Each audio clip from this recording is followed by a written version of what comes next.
We're Arctic Monkeys. This is Don't Believe the Hype. That rock and roll, eh? Ladies! That sound means it's the end of the round. Time for the bonus question. Cheers, dude. That man just yawned. We're gonna call it, Don't Believe the Hype. Hello, everyone, and welcome to Don't Believe the Hype, the podcast dedicated to covering the entire discography of the band Arctic Monkeys in chronological order. My name is Justin, and tonight's episode is Series 5, Episode 3, where we will be diving into One for the Road, which is track 3 off of the AM album. But before we get into all of that, let me first introduce my co-host and the creator of this podcast. He's the man who never gets that sinking feeling, even when the mixture hits him hard. It's Dan. Welcome, Dan. I only wish that was true. I only wish that was true. But yeah, no, hello, I'm good. How are you? I'm good. I was thinking, when I was writing that line, I was thinking of some of the stories you've already shared about getting drunk and standing up, singing the lyrics and forgetting half the concerts. It's like, Yeah. No, to be fair, it does. To be fair, I rarely get a sinking feeling. I get elated. It's just later on in the evening when there's been too much of the mix in the drinks that the feeling dissipates, I think. But no, yeah, we're doing another big hitter. I mean, God, there's that many singles. I don't even know. It's not as quite a big hitter as it's nowhere near as a big hitter as the last two. But a single nonetheless. I do have this one. Here it is. I Oh, wanted to look at bring that. it out for the behind the scenes. I've got the actual single for this one. It's the only one off AM I have. Well, I've got something to talk about later on. A purchase that I'm chomping at the bit to make, but I need my girlfriend's permission before I do. Oh. So we'll talk about that. I think it's a contentious song from what I've seen out there when I was doing my research. Seems like some people really don't like it, which shocked me. But here's the thing. Look, I'm going to be straightforward. I love this song, okay? But I don't know what you think of this song. You don't. I know I'm what an you think of it enigma. live. You think it's Finn live. But so I'm excited to hear that, and we'll listen to a clip. But before we do, we'll just take care of any admin. There's no patrons to thank yet, obviously, because we're still, We're still in early May, to be still in fair. early May. This is the day after we did Are You Mine, so there's been no joins yet. So we will get to you, remember? But also, I watched the Matt Helder's Drumeo episode that went on before we came on air. Which is him. Drumeo is. So I got mistuck. I thought what he was doing, and which I really hope he does one day, or someone does Arctic Monkeys on it, is there's a drumming channel where they take someone. So they'll take a famous drum song like the Foo Fighters or something, and they'll get a drummer who's never heard it in. So they'll get like a jazz drummer in, and they'll that remove the drum too. track, and they'll do that. So I thought it was that, and maybe it is the same channel, maybe it is, but I thought that's what he was doing. So I was like, oh, that's going to be interesting to see what.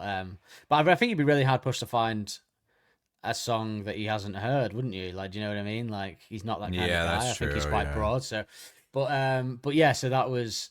I was hoping it was that, but what it is Drumeo is like a drum tutorial. So you have to pay for it, and you can they'll teach you the drums, and then you can play along with Matt doing it, which is pretty cool to learn it. So that's really cool if you're going to learn drums. But this was like a 10-minute preview. So what they do is at the start they break down like the different parts of it, chorus, verse, what he's doing, and there was some interesting tidbits. He said he thinks that he said in the band they give each other a lot of latitude to have their moment in each song, and he said he thinks that's because they all learned together, which is something that we've said on this podcast. Yeah, we many a said time. that. Yeah, last episode. We said that last episode. Yeah, he said the song he did was "Are You Mine?" I should say, if no one's seen it, so it links into last week. Would have been helpful if he'd done that, dropped that a week earlier, so that Yeah, a week we early could so have we done could it. talk about whereas, it. Whereas dropping it literally while we were recording the episode. But he had he said so they got that, and he said he feels like his drumming, he always tried to drum with the guitar, which is not traditionally how it works, and he had a producer say to him once he does more drum riffs than drum beats, which I thought was interesting. That's interesting. Way of putting it. Oh. And he also he referenced with Are You Mine that he loves this song live, and because then they do the different bits, and then he does the full. You can watch him do the full song on a full HD camera. It's great. I'd recommend go watch it straight away. You can watch him do Are You Mine up close, the whole camera on him. It's perfect. And And then he was saying afterwards that when they did it live, you know how they started to do when they did it at the end of the set, they put it at the end. They started to do this thing where after they finished, Alex would repeat the "She's a silver lining" with the crowd and sing it, and then they'd all come back in. And he said that wasn't planned. He said the first time it ever happened, it was at the end of a set, the song, and it was a really good gig, and they were all feeling it, and Alex must have felt it. So after they finished, he just started doing with the crowd, "She's a silver lining," and all the rest of the band were looking at each other like, "Is he wanting us to come back in and do the outro? We don't know." so they just did, and they just did it again, which is really cool to think that just on the fly you could do that. They were all just looking at each other. Yeah, that's yeah. cool. So some of these things aren't as calculated as we might think. And then he said after that they enjoyed it so much that they pretty much just do that now all the time. So. Cool. So yeah, no, it was really cool. It's only 10 minutes long. I'm hoping there'll be more. I'm hoping he did a couple of songs because sometimes people do 3 or 4. I know a lot of people were being a lot of people in the comments were kind of saying he should have done Brian Storm or Pretty Visitors, but I think How You Mind's like probably the song they asked him to do because it's a commercial song. I'm sure, the drums are great. If you do Pretty Visitors, I mean, if someone's learning, do they want to learn the song? Like Pretty Visitors is, I imagine, a pretty difficult one as well, or just so out there maybe. And maybe you will do more episodes with that. Like Brian Storm would be good, but yeah, I think How You Mind's like.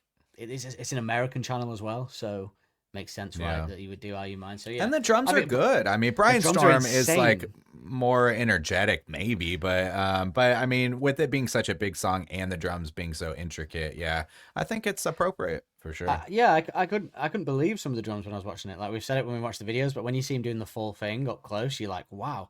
Some of it's insane, and he said on it he likes to. Just when he get let loose he said in the chorus he can always be a bit more loose, or on the outro. Oh, that's what he said, which chimed into something that I said yesterday actually.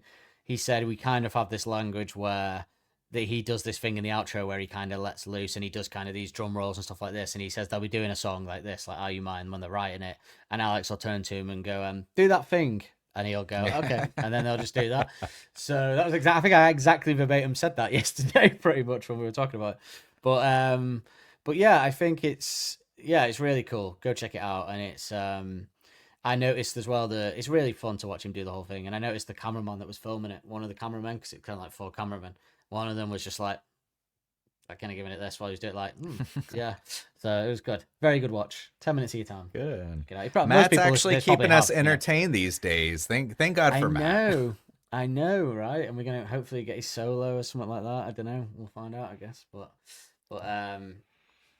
But yeah, so that's that. But one for the road. So before we get into the chat of it, do you want to? Should we have a little listen to the song itself? Yeah. Yeah. Oh, that was it. Oh no, sorry, I forgot about the most fucking interesting bit I wanted to tell you because it was talked about something that you referenced yesterday. On Are You Mine? Okay. It just reminded me when I saw the start of the clip that I'm about to play. So you know how you said you can't understand why he sings going back like this. Oh yeah. He said on that, he didn't say why he does that, but what he said was he's so used to doing that when he had to play the song for this, he finds it more difficult to do. You know the bits in the song where he leans back? To do it without doing that, he almost forgets what to drum. I'm sure. Because he's so used to the pattern of leaning back and doing it that it's like entwined with the riff. So to do it on that without the singing, he had to really think about it, which I thought was pretty wild. Cool to just talk about muscle memory. He didn't say why he did that. But I think I have heard before. I didn't say it yesterday, but I think I've heard before that he didn't like leaning forward like that, and maybe that just takes up your. Maybe he just thinks he might hit it or something. I don't know. Yeah. He had a gum shield in for this, which was interesting. I don't know whether he always has a gum shield in, but I don't know why. It's like he was biting on something. But yeah, no, pretty cool. But let's listen to One for the Road, which starts with Helder singing in that style. So that's what it reminded me. All the cracks in blackout blinds cast patterns on the ceiling, but you're feeling fine. I thought it was dark outside.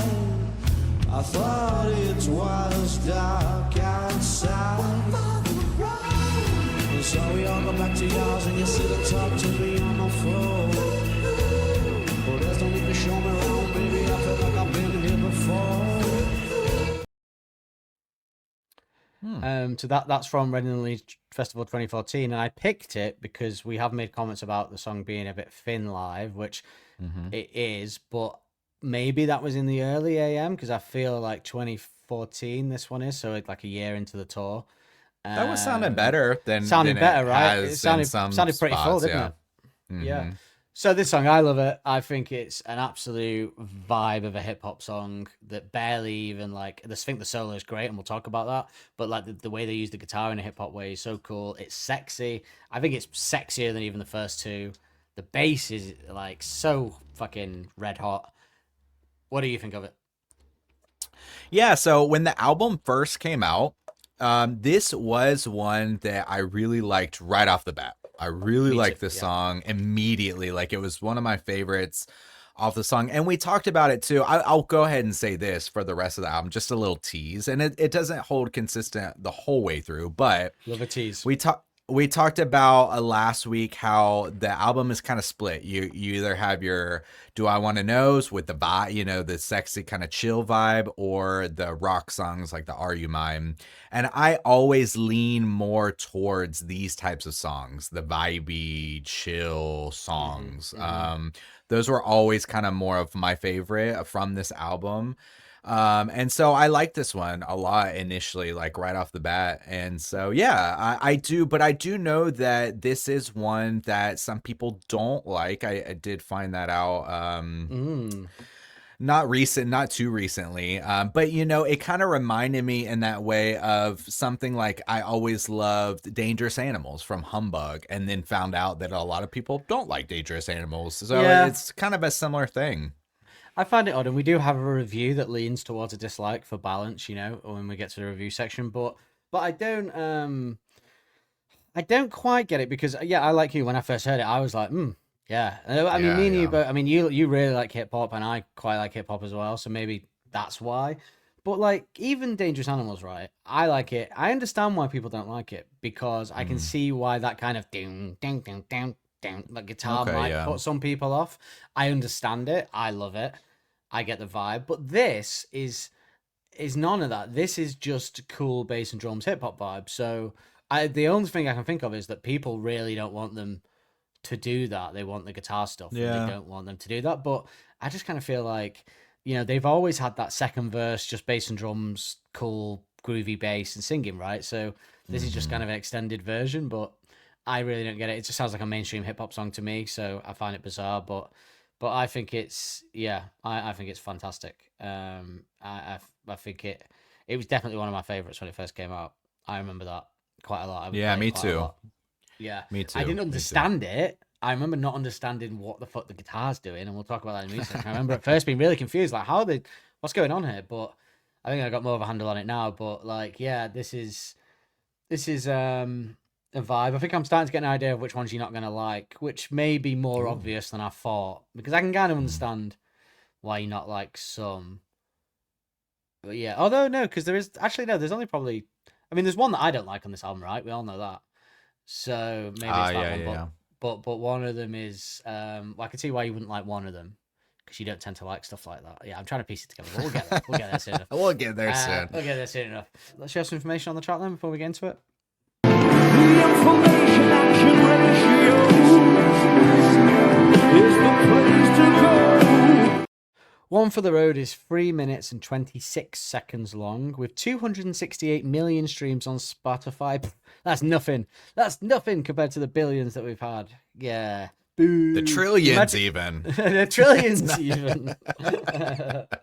I will say this one, talking about the billions of plays, this episode feels like there's a lot less pressure. I feel like Do I Want to Know and Are You Mine were like very huge pressure Yeah. songs. This one feels more like the track and more chill, so I'm excited for that. Yeah, I kind of feel like next week has a bit of that because even though it won't have as many plays, it still feels like quite important. But maybe that's just me. Was next week a single? Yes, have a video for yeah, that it's as got well? a video. Wow. The first First four time, tracks, 4 have videos in a row. Videos, yeah. Fucking hell. Wow. I know. But 268 million is nothing to be sniffing at. That is a substantial amount of listens, like even by Arctic Monkey standards. So, clearly a big hit still. It was released on the 9th of December 2013 as the 4th single from the album. Surprising that it was the 4th. So it's Do I Want to Know. So Are You Mine? Do I Want to Know? I remember they're putting Are I You thought Mine it was as the first. third. So did I, but maybe Arabella came. No, Arabella or what other singles are there? Snap Out of It was a single, but that was last, Snap right? Out of It. But it's got a B-side So maybe it on was it. Snap Out of It. So, but they only have 3 B-sides. So how would that? So do I want to know? Oh, Hi. So it's do I want to know? You're right. Hi. Hi. No, Are You Mine's the first one, remember? Don't get me started on moaning about it. Okay. Yeah. I gotcha. So Don't get me ranting again, Justin. Are You Mine? Do I want to know? Yeah, I would count it as the third if Are You Mine doesn't count, but apparently Are You Mine That's counts. okay. That's how I was thinking too. Okay. Yeah. Very annoying, I know. But it's the single is available in the 7-inch vinyl format, as you've just seen from Justin. If you are a subscriber, subscribe at patreon.com/Arctic Podcast to see that and so much more. Imagine if that was the only selling point we had. You showing Yeah, the just vinyl me that you- showing the one single I have from AM. Written by Alex Turner and the Arctic Monkeys, but James Ford is back with Ross Orton for the producing on this one again. I feel like Ross Orton was the producer that told Matt, "You do it in riffs," because I just feel like it's something that came out during Suck It and Oh, See It. yeah. I feel like I could be wrong. Probably. When he said it, I got that feeling.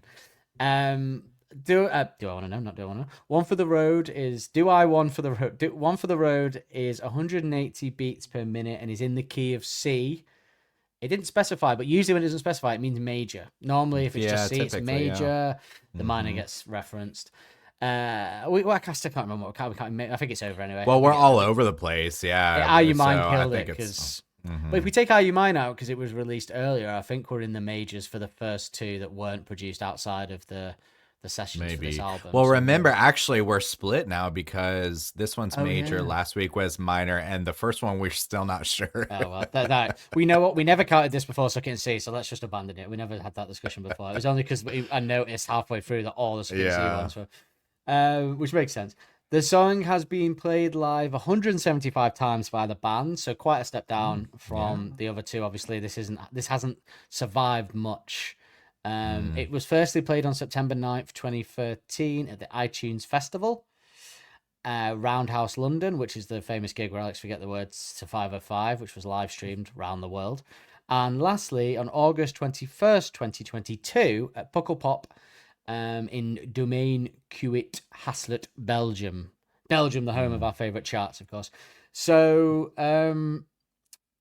interesting. So it was on the last tour, but it doesn't get pulled out all the time. Just gets pulled out for like. I don't think. I'm Occasionally. trying to think whether they did it when I saw them. I don't think they did. I remember Arabella, and I remember a lot, but I don't remember them cracking this one out for when I saw them on that tour. So maybe it was for the European. Sometimes they have specific songs for continents, right? You notice that they'll be like, okay, we'll play these ones that's in true, America, yeah. these ones in Europe. So yeah. One for the Road is a rock song with R&B influences featuring backing vocals from rock musician and humbug producer Josh Homme, which I'd forgot. I'd forgot that he backing vocals on this completely. I don't think I realized that, to be honest. Well, to be honest, there's a reason for that. So the song also apparently features influences from Queens of the Stone Age.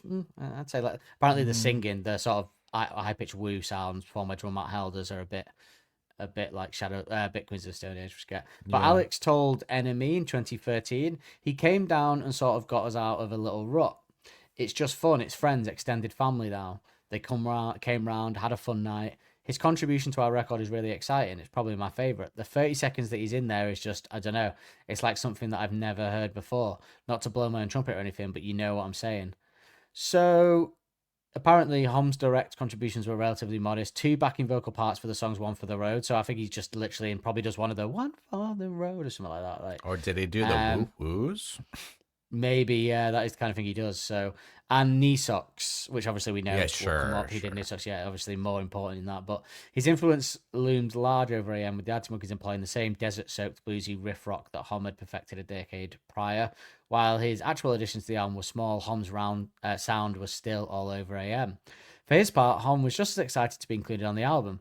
I sang on the new Arctic Monkeys record. It's a really cool, sexy after midnight record, he told NME. It's called AM, so I guess that's really obvious. And it's really good. It's really good. It's not just disco as such, but it's like a modern dance floor sexy record. He said again, it's really good. Okay, so this is interesting. You're going to find this quite interesting. This kind of blew my mind. So first of all, when he sang on this album, I don't know if it's Knee Socks or One for the Road, but he sung using a tequila bowl. he just emptied his echo chamber. So he emptied a tequila bottle and sang into it as like an echo chamber into the mic, which is pretty cool. Probably for knee I could socks, hear I that imagine, in because of knee that. socks. Yeah, because it's got a weird sound. You prefer to have your mind blown here, unless you already knew this. Okay. This really like made me go, wow. The song's guitar solo, so what the solo that we hear on One for the Road was originally a solo that was on the recorded track Fireside. Whoa. So this solo was originally on Fireside. Alex told Enemy it was on there in a different key, but it didn't really seem to fit. So they wrote for Fireside, it didn't work.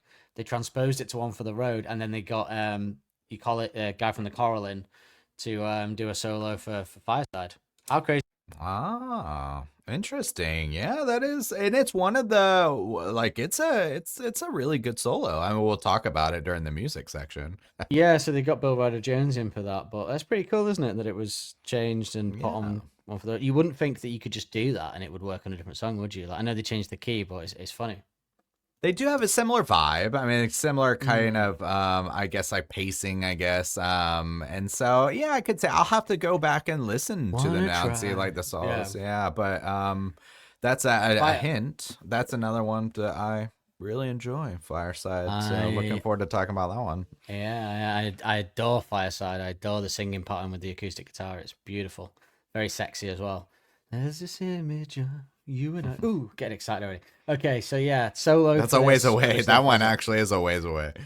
When we get to Fireside, I might see if I can sort of edit the solo into a clip. Ah, yeah. In the Fireside solo, and see, Mm-hmm. like overlay it or something. I'll see what I can do. It'll probably sound terrible, but it might give us an idea. Okay, so this is really weird. This according to this is why I have to check on the official UK chart, because according to Wikipedia, this got to number 76 in the Belgium ultra top bubbling under Flanders chart, but it wasn't in the Wallonia one, so that tells the story. What the Wallonians doing? What's going on there? So 76 there, and it got to 112 in the UK singles chart, and number 14 in the UK indie chart. But according to the actual official chart website, it actually got to number 4 in the UK indie chart. Okay. So not 14. Indie chart. A bit of indie chart. Yeah, I thought at first, the main one, but I thought, no, that's silly. I think, anyway, I'll double check that actually. But yeah, so yeah, 14. So, you know, it wasn't definitely, I always feel like once the first two singles are out of the way, the kind of... yeah.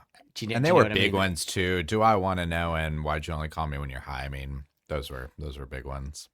Yeah, it just always feels like you singles don't perform like after that much once the album's out as much, you know. Obviously we do take streaming now. Oh, so apparently it was in the official physical singles chart. So the vinyl got it in the physical singles chart to number 4. That's interesting. I should check this every week then, really. So based on the physicals chart, it got to number 4 in the main chart, but that wasn't enough to carry it to higher than 112 when it actually got to the chart. So that obviously means that a lot of streaming was done on a lot of other songs. So that's really cool. So it actually got to number 4, like just from physical sales. So that is pretty cool, because I think it would have only been the vinyl. I don't think there would have been CDs at that point, would there? Maybe there was. No, I don't think there's CDs. No, surely not. I don't think 2013? so. 2013?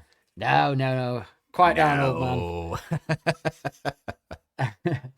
man. So this was covered. Would you believe?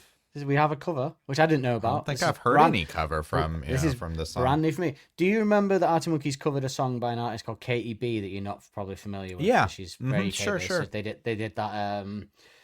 On a Mission. Yeah. That's it, On a Mission. Yeah. So she returned the favor by doing a cover of One for the Road in the live lounge, and it goes a little something like this. Now the cracks in black outlines cause patterns on the ceiling, but you're feeling fine. I thought it was dark outside. Thought it was dark outside. So we all go back to yours and you sit and talk to me on the floor. There's no need to show me round, baby. I feel like I've been here before. And I've been wondering whether later, when you tell everybody to go, will you pour me one for the road? One for the road. Yeah, Hell I really like yeah. that. That's great, isn't Hell it? yeah. Perfect. Now, the one thing I will say about that, so you're going to see this a lot in my picks when we do our AI covers throughout this whole album, in that I think this album is ripe for taking a lot of these songs and interpreting them in completely different genres. And that is such a good example of how easy it is to kind of do that with some of these songs. Yeah, that was great. I love that. That was great, wasn't it? And the reason why it wasn't down as a cover, I think, is because I just sort of stumbled upon it. And basically, she was doing her own song in the live lounge. And then about 4 minutes in, she switches to not 4 minutes, probably like 2 minutes. And she switches to doing One for the Road. So she just kind of incorporated it into her own song. But yeah, I really love that. Really, and it's making me so subscribers again. Patreon.com/artipodcast. Subscribers will know from I think it was the Sweet Dreams TN episode. I'd been at a wedding and we were kind of talking about how that would be nice with gospel choirs. And I was at a wedding where there was a gospel choir there. And I was saying that, like, actually it made me think that because Sweet Dreams TN is my wedding song, that a sort of gospel choir doing Sweet Dreams TN would be really nice. Yeah. And that made me think that actually at my wedding, I just want a gospel choir doing Arctic Monkey songs for like an hour. All the Arctic Monkey songs. So, if you want me to marry you, then I get to select songs for this gospel choir to do, and they do it for an hour. And that's all. You could have everything else at the wedding, and I just want that for an hour. I want AM songs, Suck It and See songs. You gotta get if you do that, you have to get a really good recorded. Like, you need to like have the mixer like going into some like really nice recording or something. I mean, my actual dream is that I have this fantasy. That's why I'm kind of holding off. I think is that because I'm like on sort of just getting into the entertainment industry, that I'm gonna get a way into actually getting Alex to come and perform Sweet Dreams TN at the wedding. Like, I'll pay you anything, just come and do it. But then I'd have to pay Tom York. Well, once this podcast blows up, I mean, once this coverage of AM is certainly going to blow us, sky high. So me and Alex get to work on my film using our you can pay him to do the soundtrack. My Tranquility TV series based on rock stars on the moon, and he comes with me and does it. There you go. And then he'll come to my wedding for free. So yeah, that was a great cover. One of the best. That's now up there for me as one of the. I thought Dua Lipa was going to be the standout for me this series, but I have a new favorite so far. Yeah, that one's good. I like that. Yeah, and it does go on. It is even better. Obviously, I broke the rules a bit and did 50 seconds when I should only do 30 because it felt so wrong to cut it off, But because it's a live lounge, I don't think that's the thing that we get pulled on. We get pulled when we play actual tracks, I think. So from what I've seen, I don't think live lounge is a copyright. It's a cover in its own nature. So we'll find out. Yeah, if the episode, I'll cut it out if it is.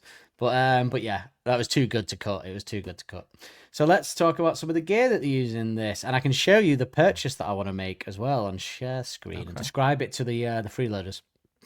Technological advances really blooming get me in the mood. I hope people that are coming for the first time aren't put off by Mickey California. It's just part of the humor. Don't worry. I love you all. It's just that British humor. Like a father with his children, I love you all the same. But there's always a secret favorite, and it's the one that pays me money. No.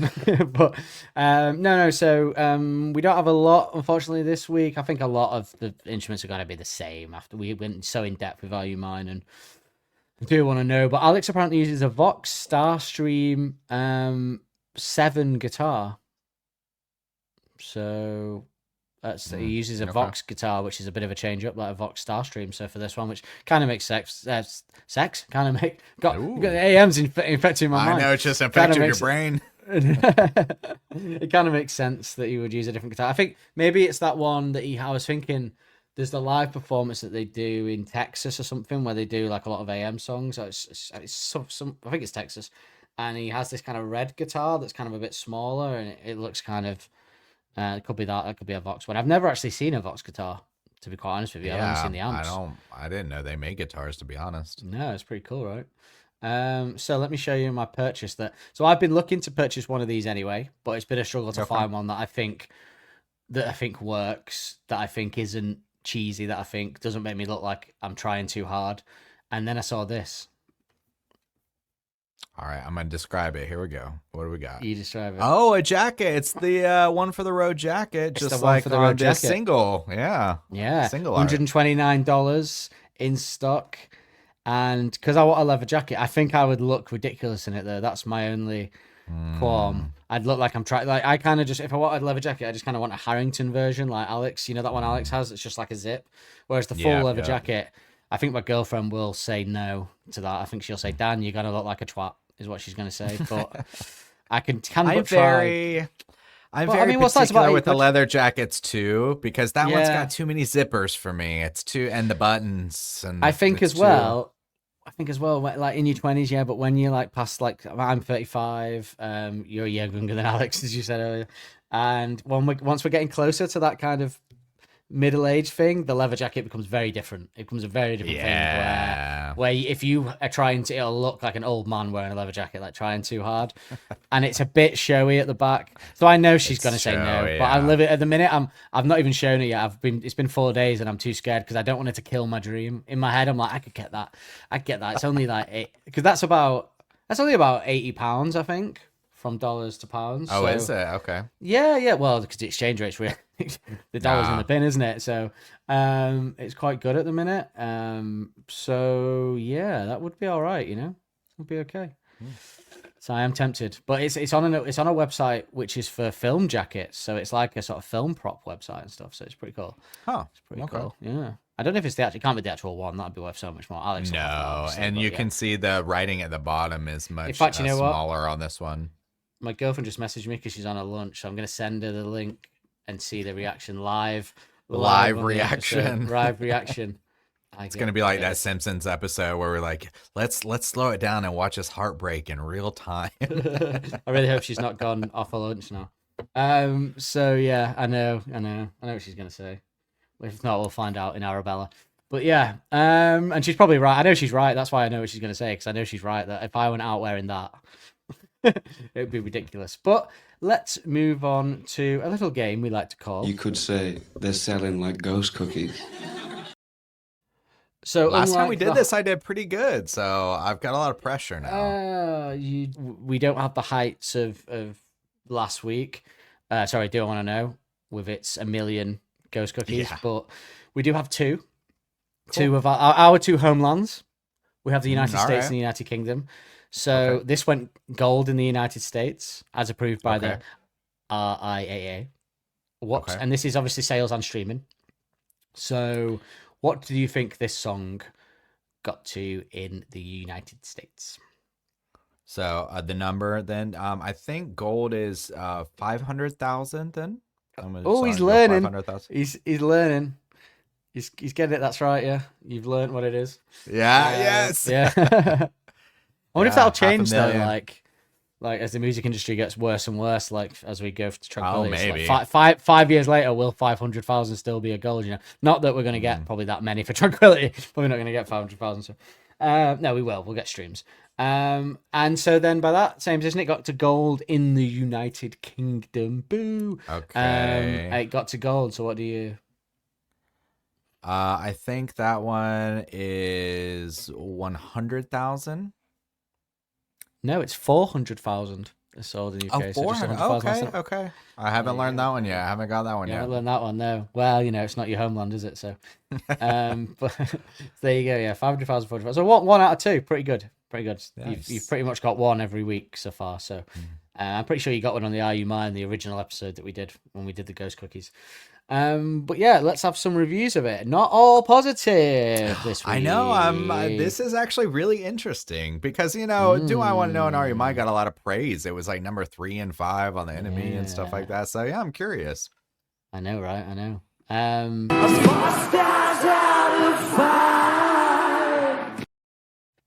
Probably one of the people that I find the most content about them. Far Out magazine.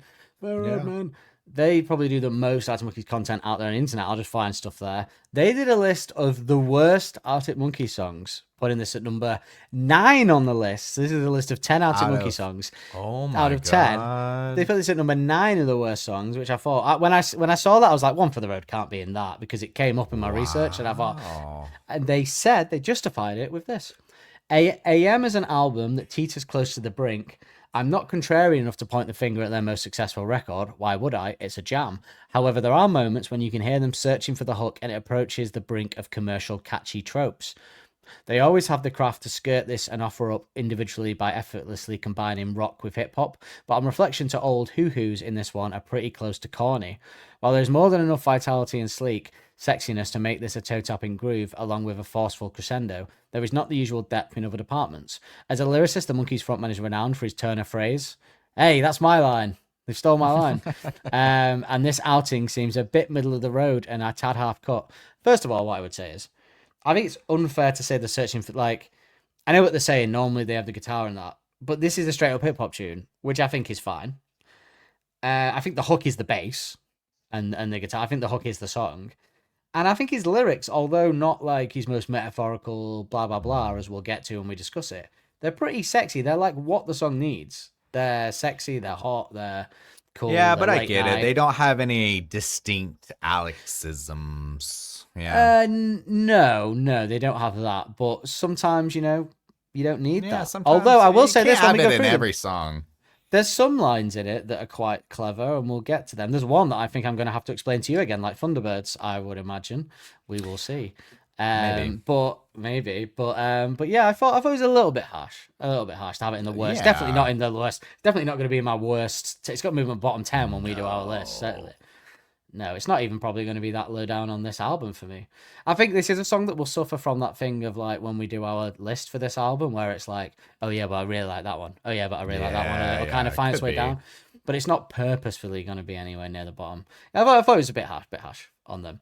But it did lead me as ever to... That sound means it's the end of the round. Time for the bonus question. All right, this Oh, here we list. go. Oh, Bear God. in mind they put this at number 9. Yes. What do you It's gonna be think? tricky.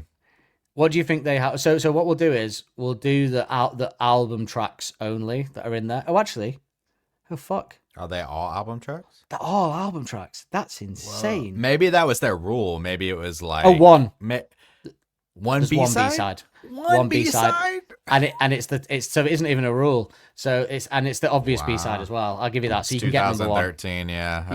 Yeah. And another travesty in the list, but there you go, the worst song. But I can't defend that one as well. So number 10 is on the album, your favorite album, and it's not. I'll give you a clue. It's not the song that you think it is. Okay. If it's not the one that I think it is, then if it's not this one, this is gonna be blowing my mind. Then I'll say is let me go through my mind and see. If it's not this, is it D is for Dangerous? No. What? It is, and you're going to be annoyed. It's Only Ones Who Know they put as the 10. Oh my god! Ugh, who is making I saw this that. list? I wasn't actually going to do this bonus round, but then I saw the Only Ones Who Know was in there, and I thought this is going to kill him. So, Dude, I know, that's right? brutal. That is brutal. Harsh, right? So his first in the 10 worst Arctic Monkey songs, he started at 10 with Only Ones Who Know and 9 with One for the Road. So he's saying Bad Thing is better than Only Ones Who Know to not Yeah. put that on. What? Yeah, no, sorry, no, he's saying it's worse because the list goes down in worseness. So number okay, 1 is okay. the worst track. You see, 2013 is the Okay, worst okay. track. So no, he's not saying that, but he is saying that Only Ones Who Know is worse than One for the my Road so far, God. which yeah. Objectively speaking, I can see why, I guess. But do you want me to hear? Do I hear his justifications quickly or highlights of them? He basically Sure. says it's it seems that Turner's Queen Aside just didn't have the conviction yet to fully send it up. It's an awkward amid the frenzy of the record and feels forced. There you go. Nope. Ugh. Nope. You're turning into me during Suck It and See here. You're getting your back up, as we say here, getting your back up. So I don't know why I'm using phrases that you won't understand what I'm saying. So, but basically you're getting wound up, you're getting annoyed. So number 8 is a song of Humbug. And then I'll do the one we talked about before, Dangerous Animals. Yeah, it's Dangerous Animals. Yeah. That's So kinda weird to common, me isn't it? still. but so not in the weird. top 10. I mean, though, but yeah, it's yeah. I mean, if I was to do a top 10, I mean, maybe at the end of this, we'll just kind of say, oh, what are the obvious ones, I guess. It is hard once but if you're putting B-sides in there, then it'd be all B-sides probably, to be quite honest with you. Yeah, Like, that's not why all- it's not weird to all, have but- one B-side. Yeah. I mean, for a start, the Death Ramps hasn't even been mentioned. Yeah. Which I mean I like, but if you're coming up with worse songs, then it's Yeah. automatically kind of got to go in there, you know. Number 7 is a song. A surprising, actually surprised me. A song off the car. So this is a recent list. Oh. It's a song off the car, and it surprised me that this was the song that went into the list off the car. I have to say. All right, well then I'm not gonna pick the obvious ones then. So I'll say track 2. I ain't quite where I think I am. No, that would kind of even make more sense a little bit, but they went for Sculptures of Anything Goes. Oh my God, what is happening? Who is this person? Does it say who it actually is so we can all abuse them online? Tom Taylor. No. There you go. There you go. There you go. If you've got Twitter, at Tom Taylor FO. There you go. Go hunt him down, people. Okay. Oh, That so was there's what, another number favorite. 7. That was number 7. There's another favorite worst nightmare track. This list actually has the majority of favorite worst nightmare tracks, I think. Oh my God. So number 6 is a favorite worst nightmare track, and it's still not the one. It's not any of the ones that you've said. It's not any of the ones that you've said. Jesus.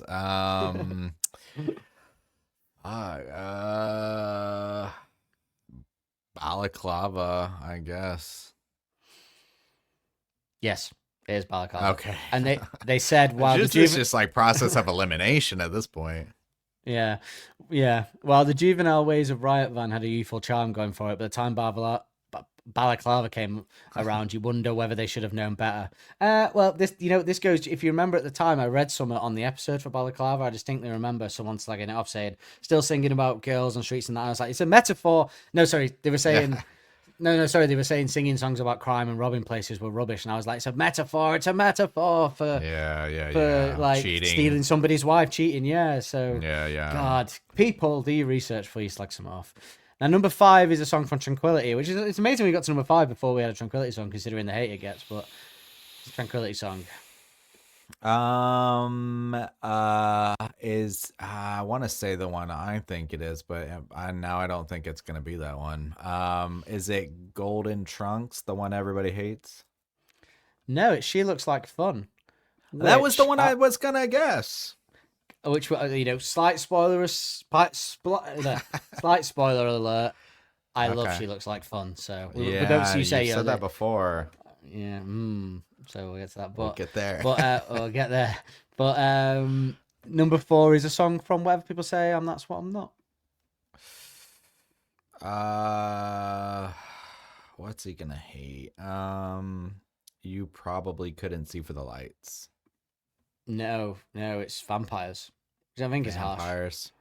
I get it. Not a lot of people like it, but I like the instrumental stuff. I like that. I like some of the lyrics. I like the instrumental stuff. Yeah, I like it. I think it's cool. I like the bongos. Anytime Helder's cracks out a pair of bongos, you got to listen. Right? Track 3 is the song on Favourite Worst Nightmare that you would think of. The Bad Thing. Okay, at least it's on there. At least I made it. Yeah. Number 2 is a song, and this again, we're gonna have to be hard not to give away our thoughts here. This is a song on AM. On AM. Oh, I Want It All.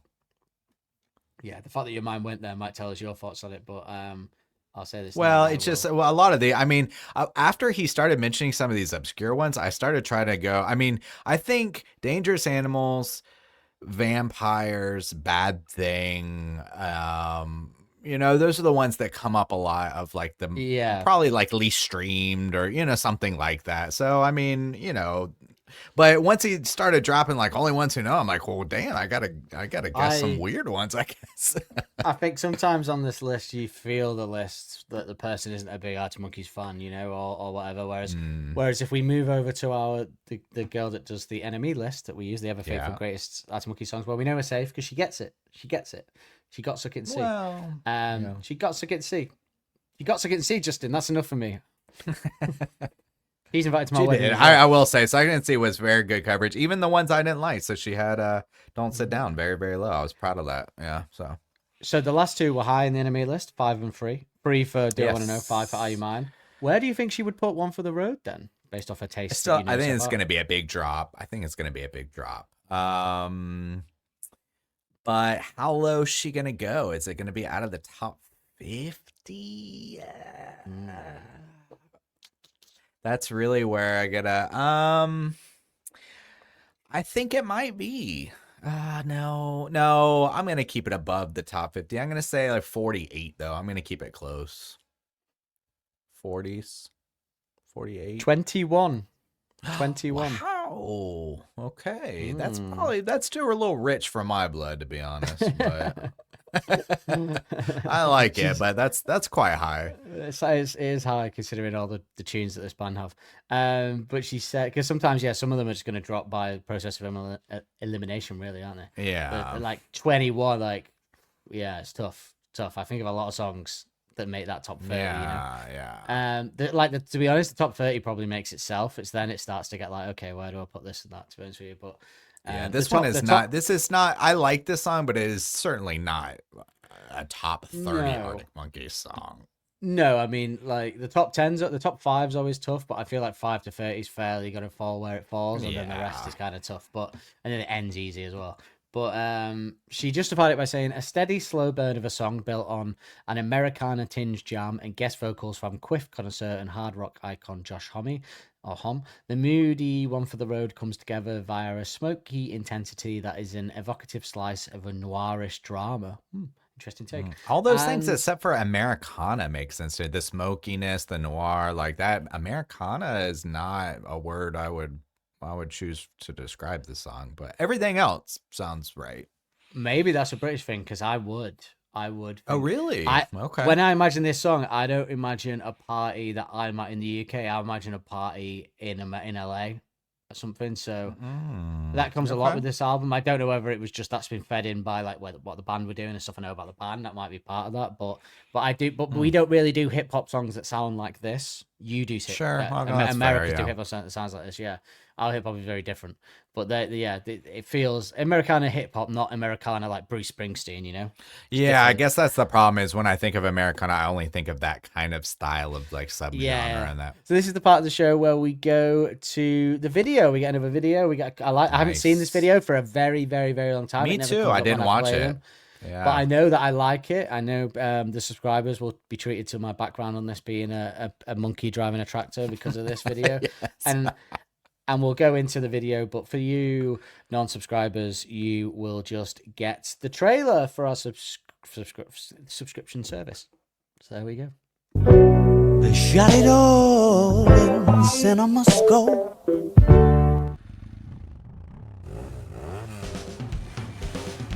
Love the podcast? Get even more with our exclusive Patreon content. For just £3 a month, extended versions of our episodes, in both video and audio, released a week early with pre-show album reviews specially selected to set the tone for each track.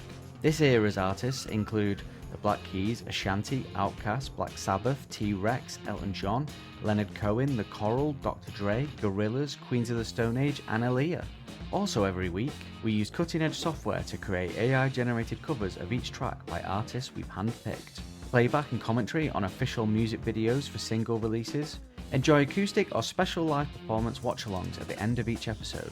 Post-show debriefs, including our new segment, It's Nothing on the Early Stuff, where we compare each track to the band's back catalogue. Plus, we regularly put out bonus content and watch-alongs.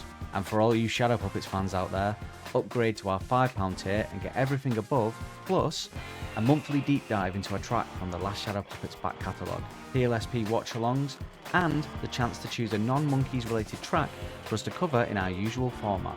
So, join us now at patreon.com/Arctic Podcast and unlock the deeper cuts, behind the scenes chat, and the Arctic extras you won't find anywhere else. So yep, we just watched the video. Very funny, very hilarious video for one for the road. Some funny chat there. It's got it all. It's got glitz, glamour, models, sex appeal, big old tractors. I forgot. I remember the one tractor, but yeah, there was one tractor in there that was weird looking. Like I don't know what was going on with it. Souped up tractor. Justin's thinking of making a purchase. I'm looking into it now. I'll convince my other half to buy the jacket, and you give it yours to let you buy a tractor, and we'll meet up and do it. All right. We'll recreate it. That can be the image for the podcast. Just ride in a tractor. So anyway, the music. Let's get into the music of this one. It's a vibe, right? It's a vibe. But you know what? listening to the instrumental though, it's a vibe, but it's honestly a kind of a different vibe than I thought a little bit, because remember I said this, I think it was it was either last week or when we did Do I Want, within the past 2 weeks, of course.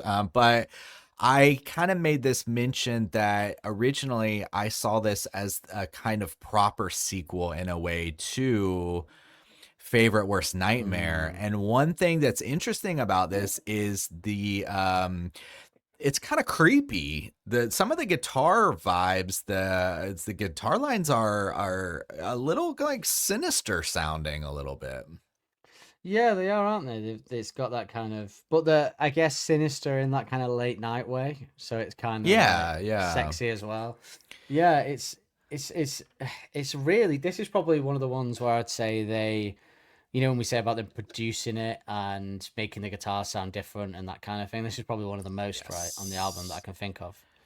This has a lot of guitar layers. So there were some pieces, like I would say, I assume it might be Jamie doing some things, but then they add more and then they add some more in the second verse. And so I'm like, ooh, there's like kind of 4 or 5 guitar things going on in these verses, actually. This feels like a lot of layering. It feels like a song that Jamie would have been very involved in, like as the vibesman and the sort of the Jamie Cook and the Jangles member of the band. He has the we need a new name for this one. It's Jamie Cook and the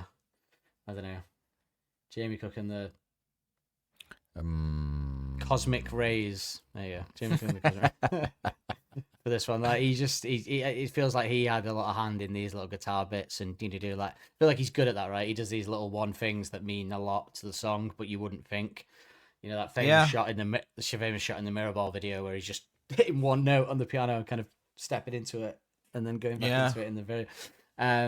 But yeah, the opening, it's very interesting, the opening when I was listening to it instrumentally, because it's that kind of finger picking, I think there's 2 guitars, and one is finger picking. It's doing the ding ding ding ding, that kind of heavy reverb, heavy reverb, and then the guitar in the background I feel like has a tremolo on it, and it's going like like it's kind of feedback but tremolo, like, and it's because if you listen closely, it is doing like notes. It's going like, but with a tremolo thing. It's very different. It's interesting that like they just did it. They probably did it all with pedals rather than they might have changed. Do you think they changed stuff on the computer and like altered it like hip hop does, or do you think they just found ways of doing it with pedals, like doing it like I think they probably analog? kept it with the pedals. Yeah, I like that. I like it too, because Jamie too. I used to have one of those big. I don't know if he was using it for this album, but it was It was specifically called Space Echo. So there's a lot of space references in this album, and I know that was one of Jamie's big pedals, and it could do some wild stuff. I think also too the guitarist from Block Party also used that one a lot too, and they had a lot of weird guitar sounds a lot of the time. So this kind of reminds me of some weird stuff that Block Party would do too as well. I love like analog stuff, so the thought of them plugging in and doing, I'm a big fan of like, like when Alex talks about with Tranquility, he's recording it on a tape deck and pausing it and redoing it. I like I like buttons being pushed and people do it like that. That's always cool. Turning the knobs, so the idea of them messing about with these pedals and doing all this, like, it's a very appealing prospect rather than James Ford just like on a computer like changing the sound of it. And I think if you did it all that way, you would find it even harder to do it live. There's a reason why most hip hop artists just kind of had the backing track playing live, don't they, and just do that because it's so hard to capture it. But yeah, no, I think it's pretty cool. It's intriguing, and it kind of starts us on that whole Tranquility path, that a song like this where there's going to be so many different things to talk about going on. Yeah, it is. Yeah.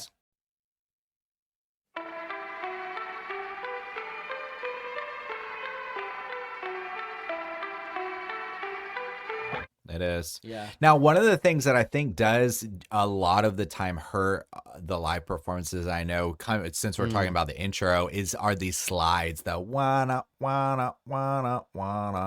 I think that always doesn't sound as forefront and powerful, and it's probably harder to do live, honestly. Yeah, because that guitar is like wow, it's kind of got like it's kind of like a shallow feeling to it almost. So when you play that live, it Yeah. feels empty. It's kind of like, because it doesn't have, it's kind of like doing it with a clean guitar, right? It's kind of, there's another song, there's another Arctic Monkey song that does a similar thing. No, it isn't. You know what it is? It's, you know, when we did Brothers in Tighten Up, the bit when it, you know, when Tighten Up changes up towards the end and it goes like, the guitar. It's the similar effect, and I've heard them do that live, and they change it because that sound live isn't as striking as it is on a record where you can hear it. So. Exact, yeah.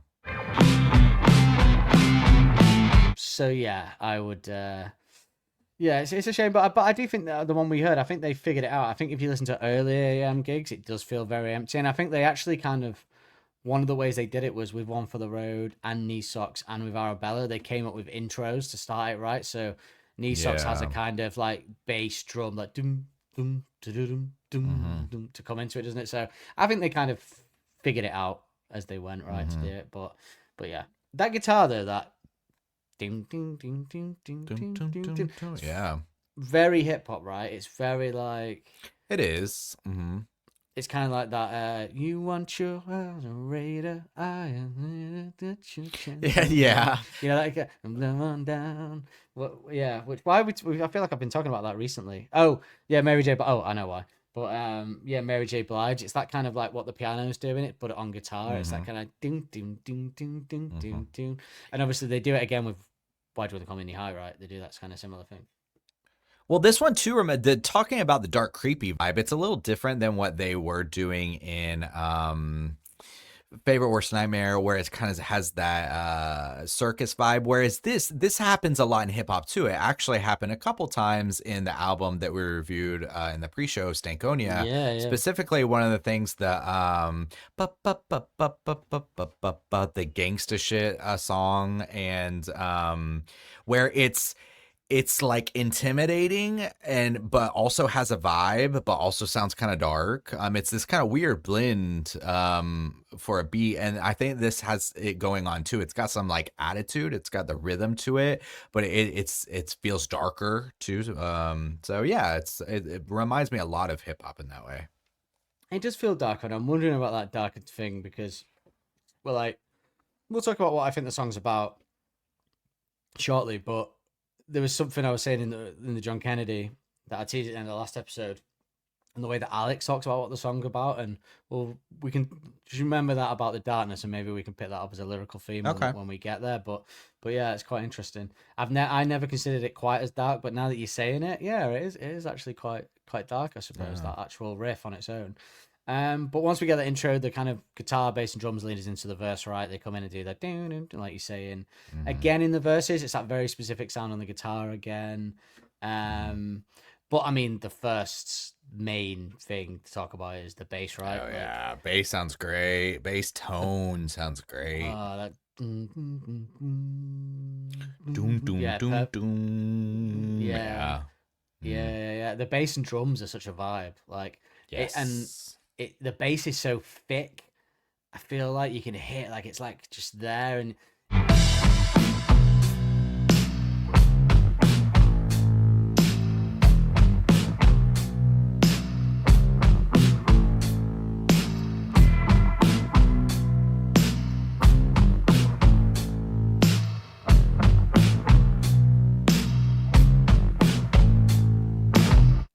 if Do I Want to Know was like a hip hop beat using the guitar and drums, and this is just like a straight up hip hop beat. They've just gone with the beat, forgot that. Like probably that reviewer didn't like it because of that, right?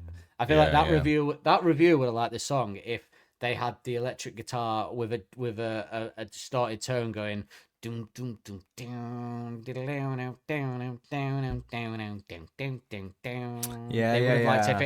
they would have probably liked that, but I think that would actually just it would make the first few tracks be too similar, I think, and I think it sounds better with just the bass and the drums, and I'm a big fan of just bass and drums. I love the bass and the drums just going, and yeah. Well, it's kind of like a reverse of what we typically have. So a lot of the times they have this rip that they repeat and they kind of let it ring out.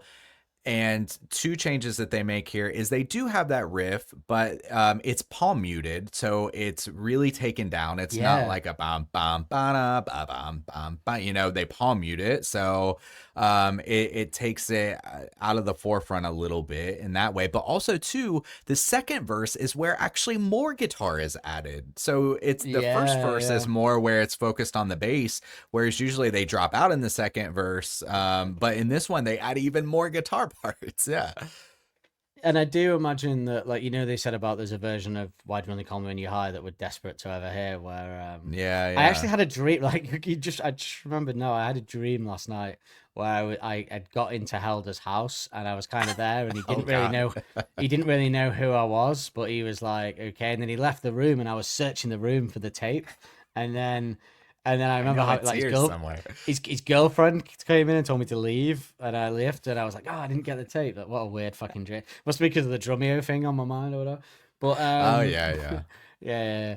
But that there's a version of that Why Do You Call Me High that apparently is like Are You Mine, which blows my mind. Yeah, but there must have been energy.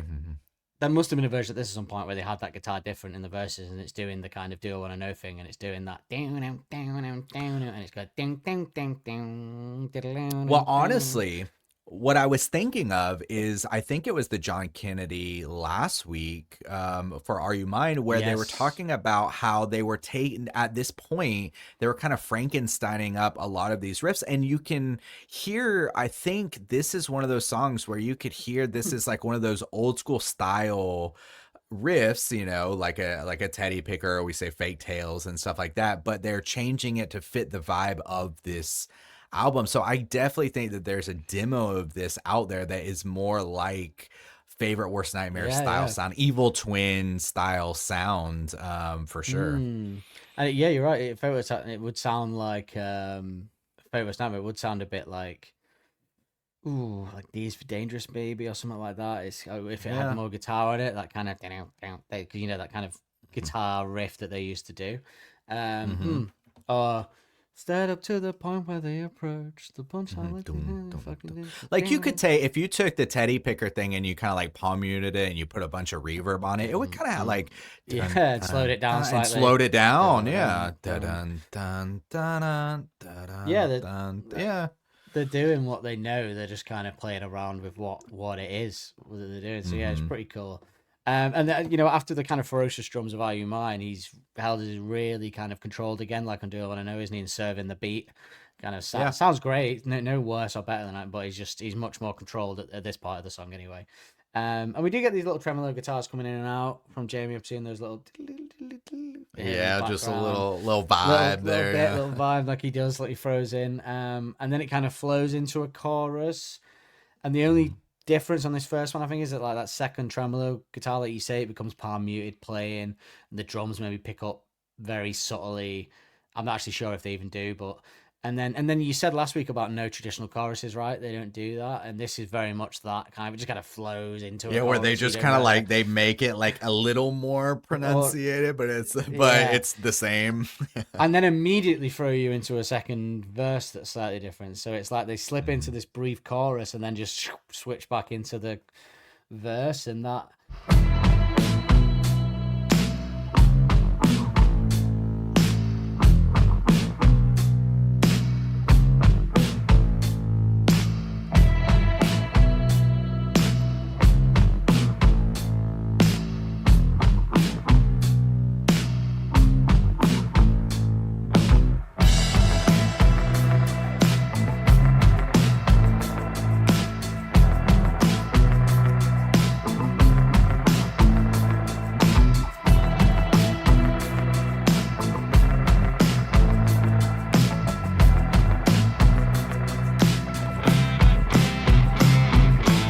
Well, actually, what they do is they play that intro riff, don't they? That and then they go into the second verse, and then we got that palm muted guitar becomes unmuted in the second verse, right? So all they do is unmute it. I think it's just but they sound add like something else.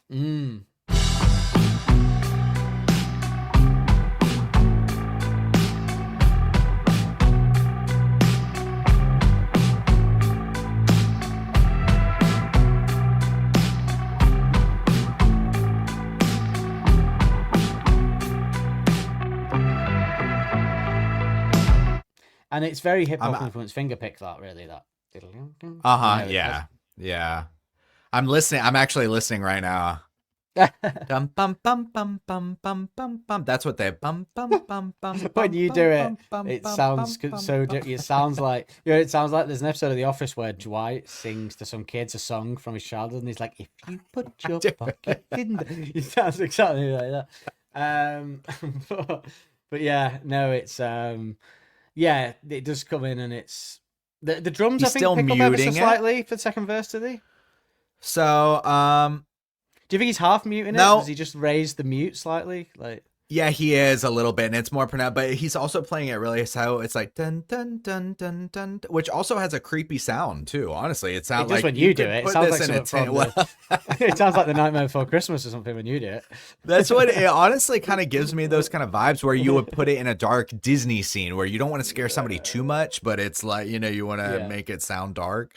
But yeah, but it's still muted. Maybe it is half muted, but it's a higher register, so it kind of cuts through a little more because everything else is much deeper. The bass is still so dark. And from you hearing it then, did the drums pick up slightly? No, I think the drums are just staying pretty much what they're doing the first. He's not doing too much, honestly. No, I don't just know steady, slow and steady. Yeah, he doesn't really. I don't know if he ever really gets to much. He's just serving the song, which is cool in its own way. Then we get the second chorus is I think they use that tremolo guitar in the background and they build towards the second chorus, and then there's like a kind of pause. It's just really subtle pause where some of the instruments stop, and that kind of tremolo reverb feedback sound flows us into second chorus, and it's only for like, I don't know, 1-2 seconds max. They just kind of do this very subtle pause, and it kind of just goes across. And then I think the second chorus is pretty much the same as the first, but maybe slightly built up. But I don't even know if that's the case. No, I think it's the same. It just it built after the slides. After they do the slides coming out of the second chorus, it's when it everything kind of kicks it up one more notch a little bit. Yeah. Cool. It's cool. It just flows into it again, but then we get that kind of down. But this time, although I do feel like in that bit when it goes down and down, at this time the drums are doing a little bit more and the guitar is doing a little bit more, maybe. No, in this because it goes into like so it goes down and down and down and down and down down down down. I feel like it's almost trippy. This bit. It is a little trippy, atmospheric, yeah. In the pre-show, we covered for the subscribers, Stankonia by Outkast, and I said to you, there's a couple of songs that reminded me of this because they go into this kind of 70s trippy kind of 70s guitar vibe, and this does that to me. It almost goes a bit spacey with the way it changes, like it feels like a bit like that kind of trip, and it's quite interesting that it flips from that to that. But then when I heard it on the Outkast, I was like, okay, I guess a lot of hip hop does that kind of go into that kind of trippy 70s stuff sometimes when they do that. So I really like that. I think there's even an acoustic. It's a bit of an acoustic in the background as well if you listen closely. I thought probably it's so layered up here at this point that it sounds like a lot fuller because there's so much going on.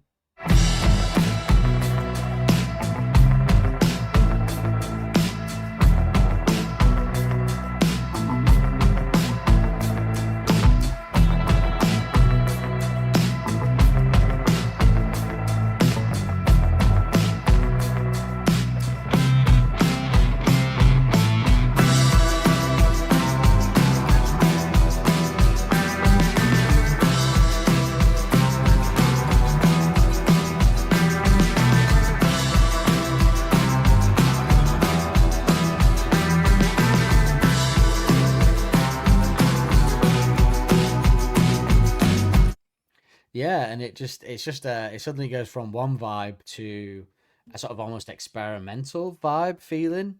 It's just like kind of, but it's obviously not experimental because it's obviously very carefully crafted. But it's just kind of, you get that sinking feeling, you know, that kind of, it's all kind of going crazy, and then we just drop straight to that finger picking again.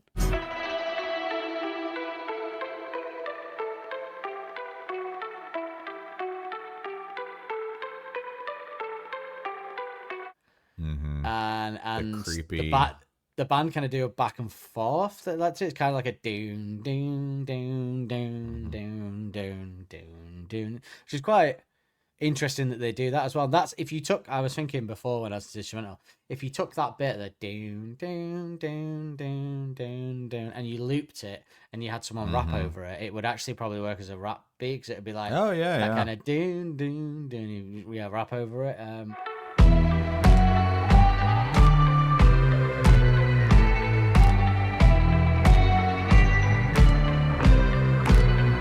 But I think like he that, could yeah. easily rap over the verses too, which I think that's Oh, obvious yeah. because it's like designed that way. But yeah, that's why I'm kind of surprised there's not more variations of songs like this, honestly. Yeah, I would have thought it would be perfect for someone to Yeah. sample or something, but there you go. But yeah, then we get the solo after that bit. Yes. What do you think of the solo? I like the solo, and actually one thing that really stuck out to me was the tone. Really reminded me of Blondo Sonic, the solo from Blondo Sonic. Yeah, I see that. Yeah. And interesting that obviously this solo was originally on Fireside, as we said earlier, in a different Yeah. key, and then moved over. So trying to think, yeah, that's quite bizarre, but yeah, I could hear it's that kind of Blondo Sonic. That it's that kind of same guitar as well, isn't it? And but it's got like diddle-oo, diddle-oo, doo-doo, doo-doo. It's not the kind of solo you would think was coming based this song. I didn't even think a solo was coming.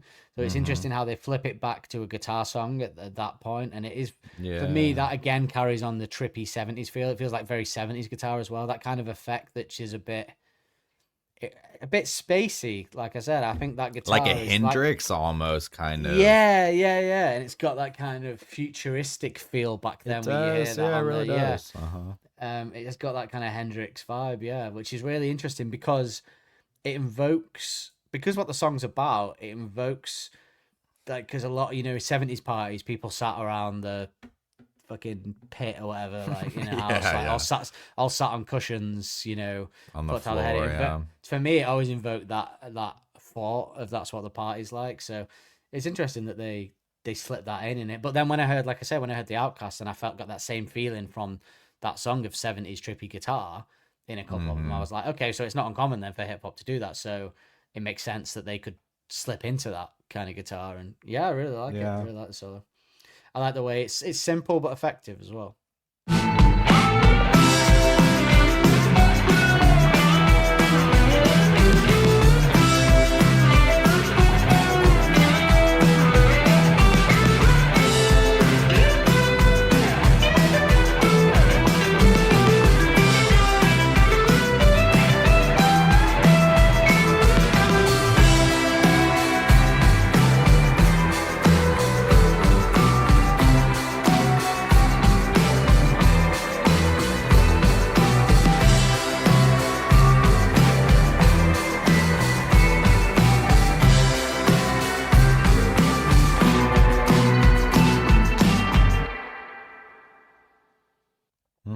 Yeah. And it's a good melody. It's a good tone. Yeah. I hate to say it this way because I don't feel it this way, but the simplistic nature of it makes it feel like it leans more toward Jamie because it's more like melodic solo. Yeah, but it's good. I like it. Yeah, I like it. I like the way it kind of builds to that. Yeah,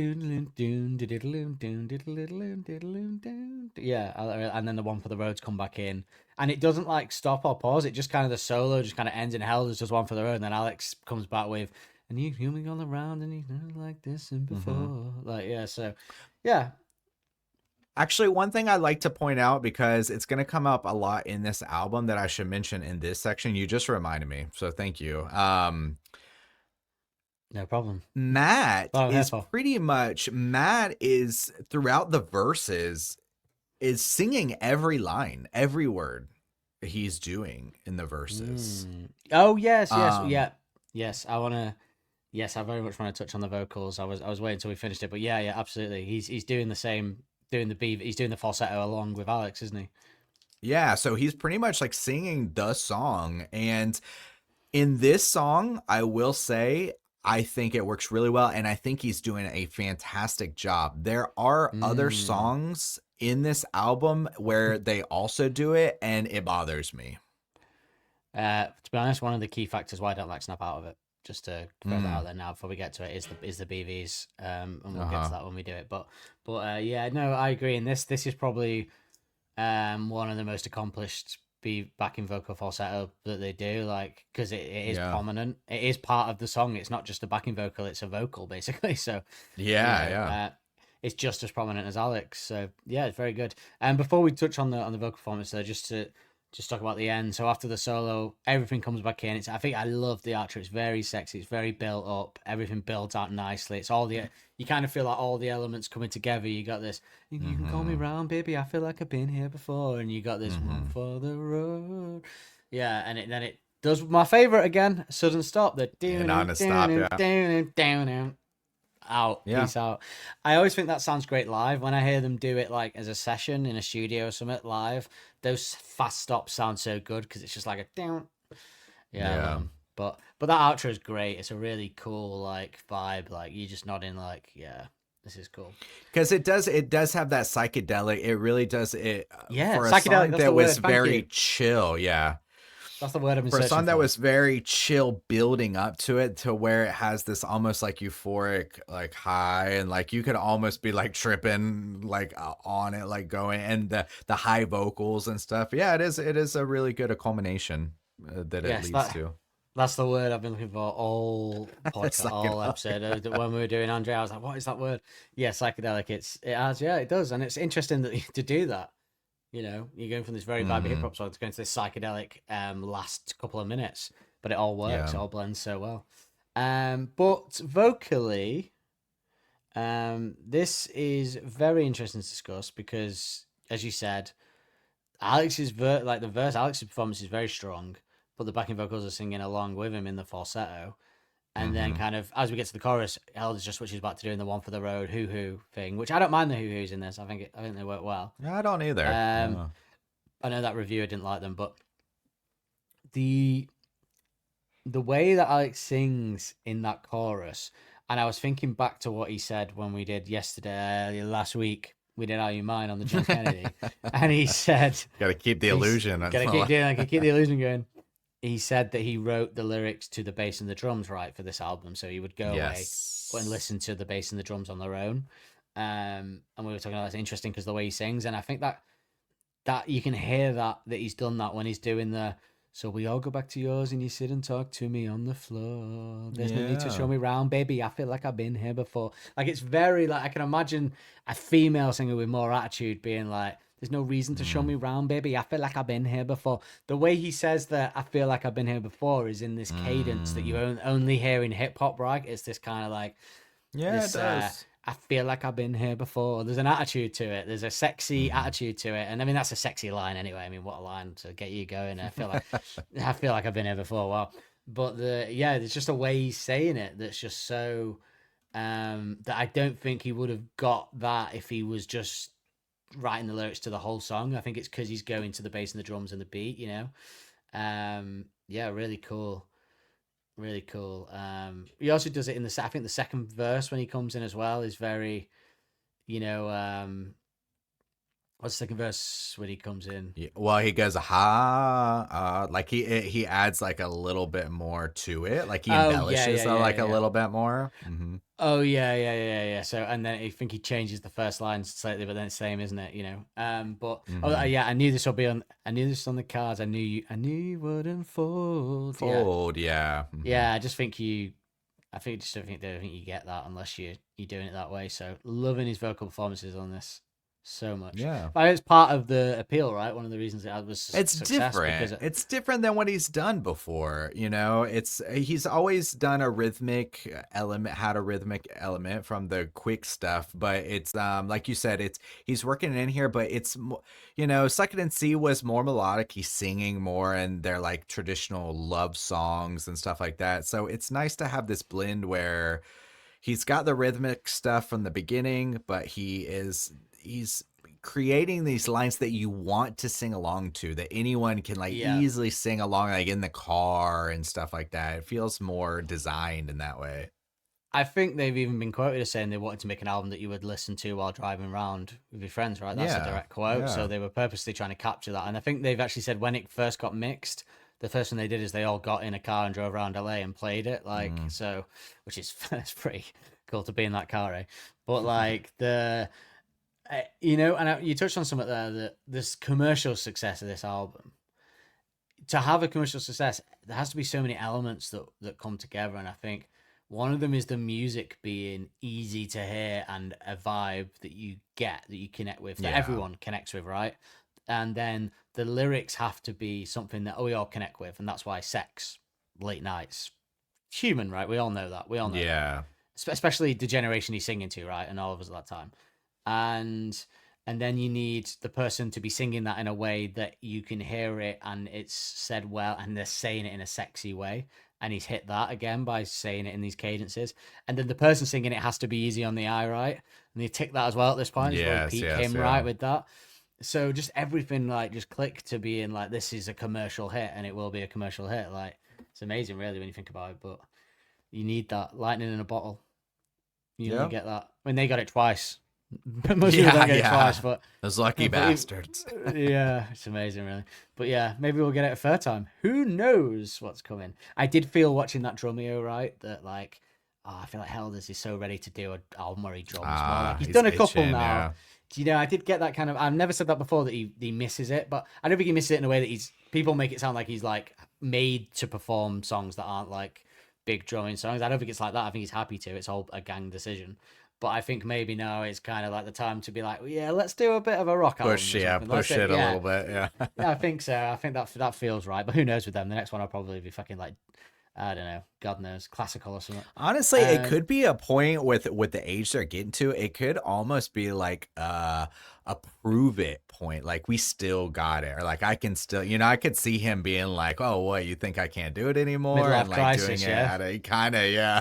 Yeah. Well, you know, and that outro to Body Pain, you know, a whole album of rock, but not this kind of like AM rock, but like 70s Yeah. rock. That's very much in their wheelhouse, and they could do some really Sure. cool stuff with that we'd all love. So yeah, I could see them doing like a kind of Eagles style album. You know what I mean? Like Yeah. that. Yeah, I imagine Arctic Monkeys having their own Hotel California. I've always wondered if they're gonna have a song that. I mean, it's hard to judge in your own time, right? But you know, Dance Floor is like a classic. Okay. Yeah. And Do I Want to Know is a classic.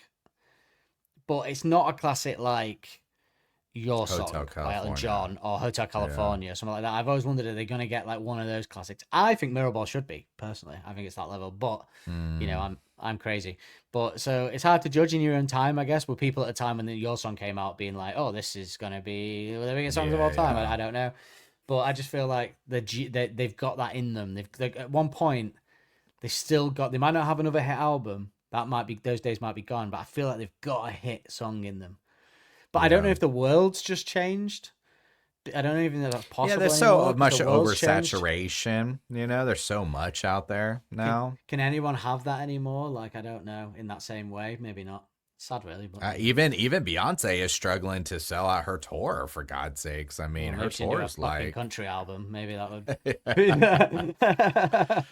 Maybe that's where you start. Like, fair enough, Beyonce. You do what you want, but a country album, I don't know. Feels like, I don't know. If I was a country singer or someone, I'd be pissed by that. Like, fuck off, stay off our music.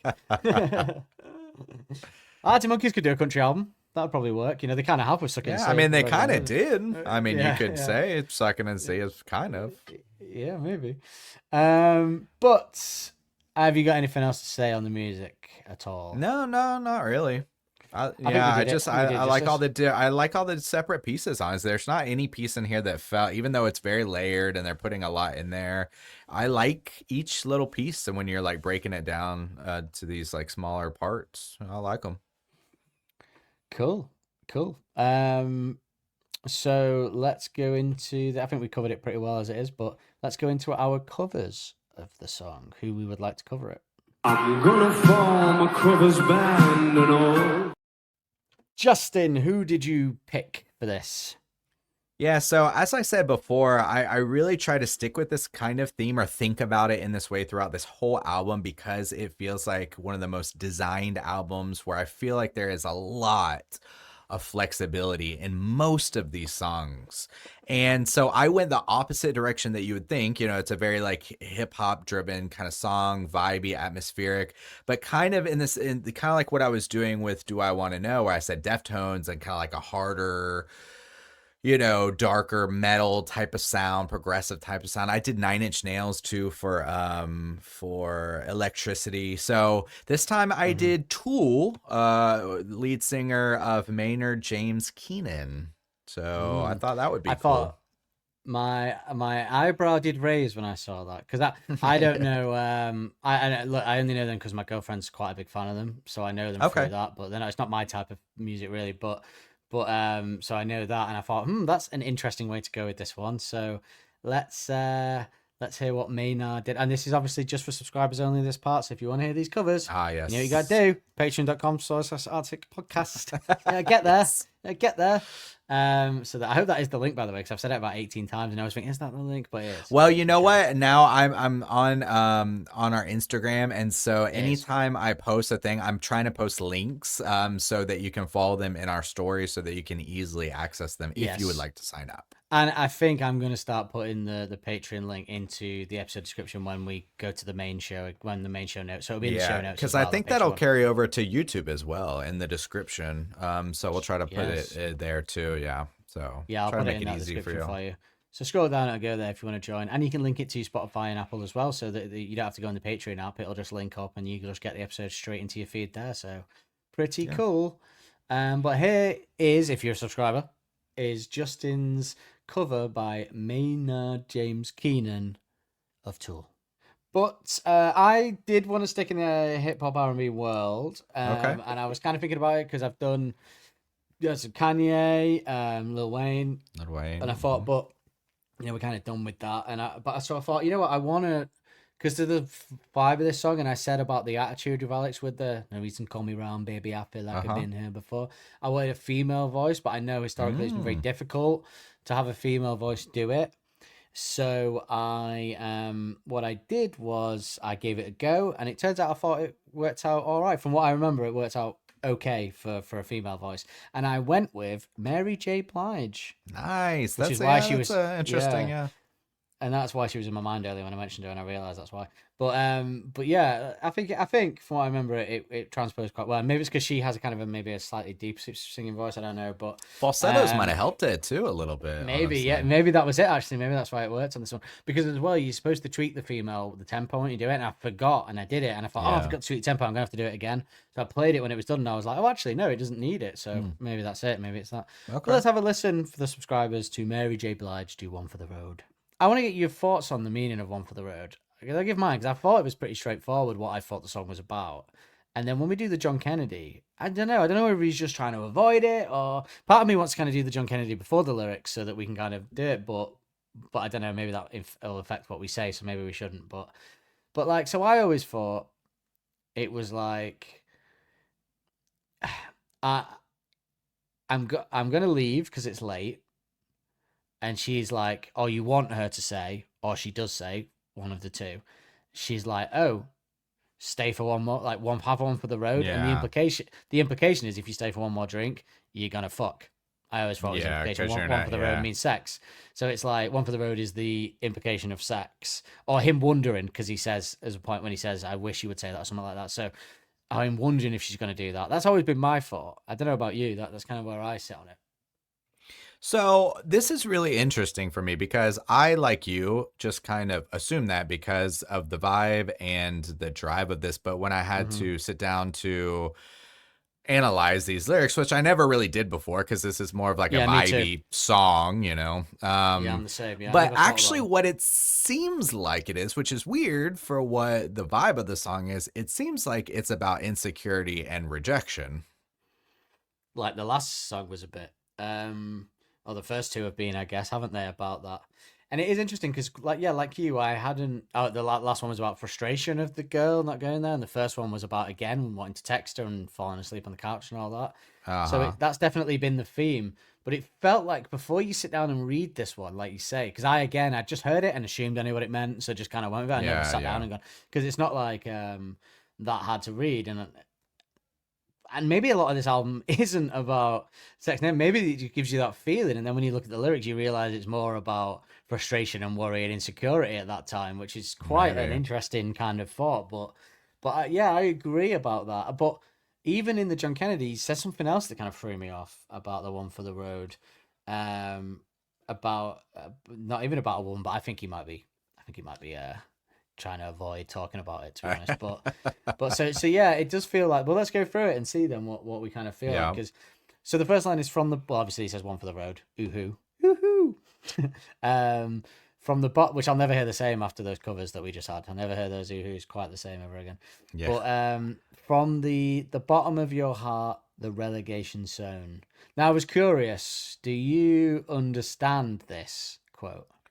So this is a football thing, So I did recognize that it was a football expression, but I had to really look into it to see if what the rules are, like what it actually is. And so this is one of the things that kind of caught my attention, because what I pulled up was the lowest ranking teams are demoted to a lower division, so it represents failure and decline, right? Yes, so first of all, our Britishism jingle for anyone that's new. We have a jingle for any American references and any British references. So unlike your sports where you may say there is no jeopardy as much, we have a kind of 4-league football system. So if you're the 3 bottom performing teams of that league, you drop down into the lower league. So there is jeopardy in that. And if you're the top 3 performing, then you go up to the next league. Gotcha. And if you're in the top 4 performing of the top league, then you get to play in the Champions League in Europe. So it's like a kind of system. And the reason we do that system is because the top teams, then there's kind of what we call payments for the teams that go down. So we support the smaller teams who don't have as much money investment in them. So they give money to those teams. And we call it like a pyramid. It pays for, it's not perfect, but it pays for it. Whereas obviously in American football, there's no relegation in the league, is there, or anything like that? It's just kind of a league table. So. No, you just have through the draft and stuff like that, but nobody leaves the league. You always have the 32 teams. Yeah. There's been a lot of worrying conversation here with the more American owners we get in the league. Some people so there was a big thing that these American owners wanted to break off from our leagues and take the teams and form their own European Super League where there was no relegation for money. And it went nuts here. People lost their shit over it, because that's kind of like a pride thing here. Where we have these leagues and we support the lower people and blah, blah, blah, blah, blah, blah. But it was like, it was damn Americans. Crazy. Yeah, and that was like these American owners. But then they all backtracked because they had to, because people really lost their shit over it. But so yeah, you're quite right. So that made me think, you know what? This is how little I've thought about this song because of the vibe. That I know that you've had to look that up, right? I know that's what that lyric means. It means I was in the bottom of your heart, the relegation zone. So there's instantly a rejection there. But I think what I always thought that meant was that he was there. But by the end, but then she's asking him to stay for one more, so he's like, I'm back in the game. And I thought I was out, but she pulled me back in. That's what I always thought it meant. But yeah, maybe now it's got a different feel to it. Yeah, I mean, because from the bottom of your heart too, that's like the true feeling. So really, from the true feelings of I'm just not feeling you, your decline, so yeah, I mean, it's pretty strong opening line, honestly, for that. And the reason I have that Britishism jingle is because there was a lot of people that say at this point they've gone too American over here in the UK, and I like to point out how little American stuff there is actually in there, and this is one of them. It's about as English as you can get to compare the bottom place in a girl's affections to the relegation zone in English football. That is a pretty, you know what I mean? So let's not pretend that he's gone all American and he's forgot his roots here. There's clearly that. But yeah, it's a really interesting lyric, actually, really, when you think about it. But then he goes on to say, I saw this coming from the start, which again is another kind of negative line, I suppose, isn't it? And the shake, rattle, and roll, which so my interpretation had always been that he's seen it coming from the start. He'd seen the way that it's a roll of the dice right, with her, like whether you're gonna is it gonna work or is it gonna not. So it's Yeah. like he was kind of from the start, he knew, oh, this could go south, so he's kind of just doing a roll of the dice, right? Which I think it Yeah. does Taking mean a that. chance. Yeah, I think it does mean that, but there is also a song called Shake, Rattle, and Roll. It's a famous rock and roll song, first recorded by Big Joe Turner, no relation to Alex, Yep. and famously covered by the likes of Bill Haley and the Comets, Elvis Presley and the Beatles. The song is about a woman who spends all of Joe's money, and some people on the internet think that Alex could be trying to draw an association between the girl in this song and the girl in Shake, Rattle, and Roll. Let's have a quick listen to that song, the original. Mellow and fine. Where you look so mellow and fine. I can't believe mine, all that jive in mine. I believe to my soul you a devil with nine. Oh, I believe to my soul you a devil with nine. Oh, well, all our work pays the faster my money goes. I actually, so last weekend, there's a new place in Manchester called Louis, and it's a restaurant bar, and it's styled. So you know that bit in Goodfellas when they do the long shot when he walks into the bar and they take him to his seat. It's Yeah, exactly yeah. like that. So you go in and the hostess greets you, and they take you to your seat and they walk you down this heel like circle, and they have a band like that and that clip then like a sort of 1950s kind of band playing like modern songs but with that kind of twist, and you sit at this Okay. amazing table, That's cool. and all the waitresses are wearing suits, and it's like sort of 60s, you know, club style. It was incredible. It was easily one of the best nights I've ever had in my life, and this guy playing, and this like it's all Italian food, That stuff sounds like awesome. that, really good. It was fucking amazing. It was the best night. I mean, it cost about, I don't know, about £300, but it was amazing. It was amazing. Yeah, I loved every second of it. And I wore a suit and everything because they sent a dress code before. You have to have a dress code. Oh, which yeah, yeah. I was annoyed. Most people in there weren't adhering to, but so I was a bit annoyed that I wore a suit. But there you go. It was a nice time to dress up. But yeah, anyone who's in this parts, I would recommend Louis. But that clip kind of took me back to it then. But do you think? I don't think he would be alluding to the money thing, obviously with the girl, but he may be drawing attention to an untrust or a girl that you can't trust where her affections lie. Perhaps. Or could also, be a I would reference. say really actually where my mind went was more the power dynamic, because in that Shake, Rattle, and Roll, the way he's singing about it, it's like he knows she's spending his money, but he's hoping that will buy her kind of affection or attention, right? So he's kind of in that lower, he's in the lower position of the relationship, like the power dynamic, I guess you could say, but he's just hoping that he gets the attention from her. He's waiting for it, the approval. Yeah, it's interesting. I mean, I think. Do you think he is actually referencing the song though? Or do you think it's more the? I Or is think it it could be both, maybe? both. I think Yeah. probably both. I think both. Probably he knows the Elvis Presley version, I would imagine, or the Beatles version. Yeah. Perhaps he does, and he did say, and this is his words, not mine, in the interview that we read from last episode about the song references in Are You Mine. He did that just to be a smart ass. So he could just be throwing him in. So he does like to slip a song reference in just to be a bit pretentious. So That's there you true. go. So the next line, which is one of my favorites: all the cracks in blackout blinds cast patterns on the ceiling, but you're feeling fine. I really like this. One of the reasons being I'm a big blackout blinds guy. I love a blackout blind. I actually obsess to the point where if I wake up and there's a bit, I'm like, no, we need to sort that, and I'll spend some time like sorting. The room has to be jet black. I love it. So, but I get it. It gives me, this is why, I said this feels like America more to me. I get the vibe of being in like a motel with those shitty blinds and there's a crack in one of them and the sun's coming through it and you can see because it casts patterns on the ceiling. That feeling, it invokes that feeling.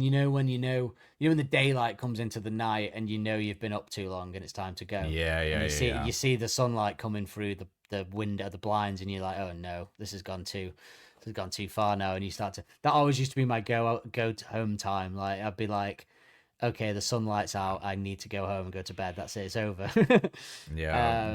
But yeah, that's kind of how I feel about it. I think it's cool. I think this is actually another quite revealing line before we get to the next one, which is even more revealing. It's But I probably think part he of it, just keeps yeah. feeling. But so the way I took this, especially the good way he describes it, all the cracks and blackout blinds cast patterns on the ceiling. So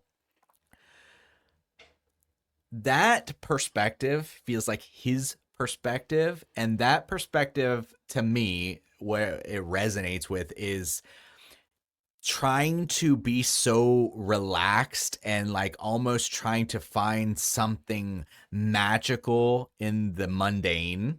You know, like, oh, look, it's the light is casting patterns on the ceiling. Isn't that Yeah, so yeah, yeah. like trippy or vibey, or doesn't that make you feel some type of way? But she's like, I'm fine. Like, so her perspective is nothing. Like, she's not feeling that magic. She's not feeling that vibe. She's just, Mm. she's not even, but like, it's almost something like you would say if you're like buzzing or tripping a little bit of like, oh, you're trying to find the magic in the world. You're really living on a positive note, but she's not really feeling Sure. it's kind of normal. That's how I took it. That's interesting that because my interpretation of that line was always he's talking about himself kind of in third person. It's like, but you're feeling like there's all the cracks and black and whites Yeah. cast patterns in, but you're feeling fine. I thought it was dark outside. I thought like as if like I thought it was dark, but it's light and I can see it coming through. Yeah. But I'm feeling fine. You know, I'm still feeling fine. Like, because again, I've had that thing where there's been some, even though my rule was to go home in the daylight, I have broken that on many occasions. And I'll go, the lights out, and I'm like, but I'm not done here. I'm not done with this evening. I don't care if the sunlight's coming in. I'm here, baby. See, I took the next line. So going into the next lines, I took them a different way. I took them as almost like, what? I thought it was dark outside. Like he had more time. Like he's almost going like, what? It's morning already. Like I've lost my chance. Like there is no more opportunity. You have to catch it in the nighttime vibe. So that's how I took it this time. I have to say something that Alex says in the John Kennedy lends itself to yours more. But Okay. this is kind of like it's interesting to hear this from me because I've really thought about this song so little because Yeah, I just thought it's about that and it's a vibe and I don't really there's a lot like what you do in hip hop, like a lot of hip hop songs you don't really pay attention to what they're saying and you just Sure, like the sure. vibe, right? Apart from some of Kanye's recent hits, you kind of have to hear what he's saying there. But yeah, that's really interesting that, and I think you're probably right to be honest because something he says in the John Kennedy does lend itself to that. I Interesting. mean, because the thing is, here's my interpretation of this was always this is a self-assured guy and she's asking to stay Yeah. for one for the road and it's like, yeah, baby. But now it all feels very different and it's insecure. It's that which is and that is kind of how I feel about who Alex is. On the outside, we all think of him as this self-assured guy in this Oh, me band that sings his songs. too. But on the inside, he is this insecure guy just like the fucking rest of us. And I Oh, can yeah. I can relate to that quite a lot because if you ask most people about me, they'll say I'm the loudest person at a party and all that, but I'm kind of dying inside most of the time, like feeling insecure about everything I say. So I get that, I get him on that sense. So it's interesting to have now this song flipped for me. Kind of, I Yeah. like it. I like it has a bit more depth than I thought. You know, that's always nice. Yeah, it's really completely like I just like you. I never thought about it this way, but as I kept going through the lines, I was like, oh shit, wait, what? Oh, like it just seems like it keeps building on itself in that way, and I think every line almost really just lends itself to that kind of narrative. And if you really wanted to get into, I wrote this down, right? I'm not saying this is it, but I thought we'll say this if we're going to get really into it and we're going to get a bit wanky about it, right? I wrote this down, okay? Paired with the beginning that he feels he's at the bottom of her affections, that it's over, you could Uh-huh. say it's a metaphor that she's put the blackout blinds up, the relationship's gone, but he's seen some light coming through them because he's seen a chance with her Okay, yeah. still. And he's saying, I thought it was dark. I thought that my chances were dead, but now I'm seeing there's a bit of light there and maybe I can Okay, get myself okay. in. So, you know, if we wanted to, I'm just saying that could be a metaphor for Could it. be, Maybe. could be. Could be. Be nice if it was. But yeah, covered all bases there with that one. So the next line, probably more straightforward, is but very sexy. These are very sexy lines, these. Yeah. So we all get back to yours and you sit and talk to me on the floor. And this is so hot. I was even saying I can't say it without a little bit of stank on it. Like there's no need to show me around, baby. I feel like I've been here before. Yeah. Ugh. Also, he's kind of playing on that thing that we talked about a lot, right? With the in a different way, but you know how he said last week that thing I always say about him saying like this place was different without you, or this is kind of like a different version of that, where he's saying like, look, I'm so comfortable here, and I know, and this is weird. This doesn't jive with the lack of confidence, right? This is why I thought the song was about someone more confident, because I hear this chorus and I go, that's a guy that knows what he wants and what he's doing. But this could be. Because he says in the next, just to go into the next one briefly, he says, I've been wondering whether later, when you tell everyone to go, will you put up the road? So this could be the guy that he wants to be, maybe. Like, he wants to be like to her saying lines. And we've touched on this before, I think, where he wants to say to her, like, there's no need to show me around, baby. I feel like I've been here before, like a cool line. Now, let me maybe blow that up for you. I hope it doesn't ruin anything for you. I don't want to do an old yellow bricks here, but I thought this might be one of those clever Alex moments where it means two things, where he obviously means it to be two things, but if it does, the second meaning would be like he's tried before. This isn't his first time trying with this girl. Like he's been like, so I feel like I've been in the same position before. I get that, and I feel like you would. I feel like I've been here, like as if to yourself, like I feel like I've been here before in a kind of frustrated way. I don't feel like in you the say the position with like, the relationship. But if that is the case, then, and it very well could be, because the song is full of insecurities, and I get that.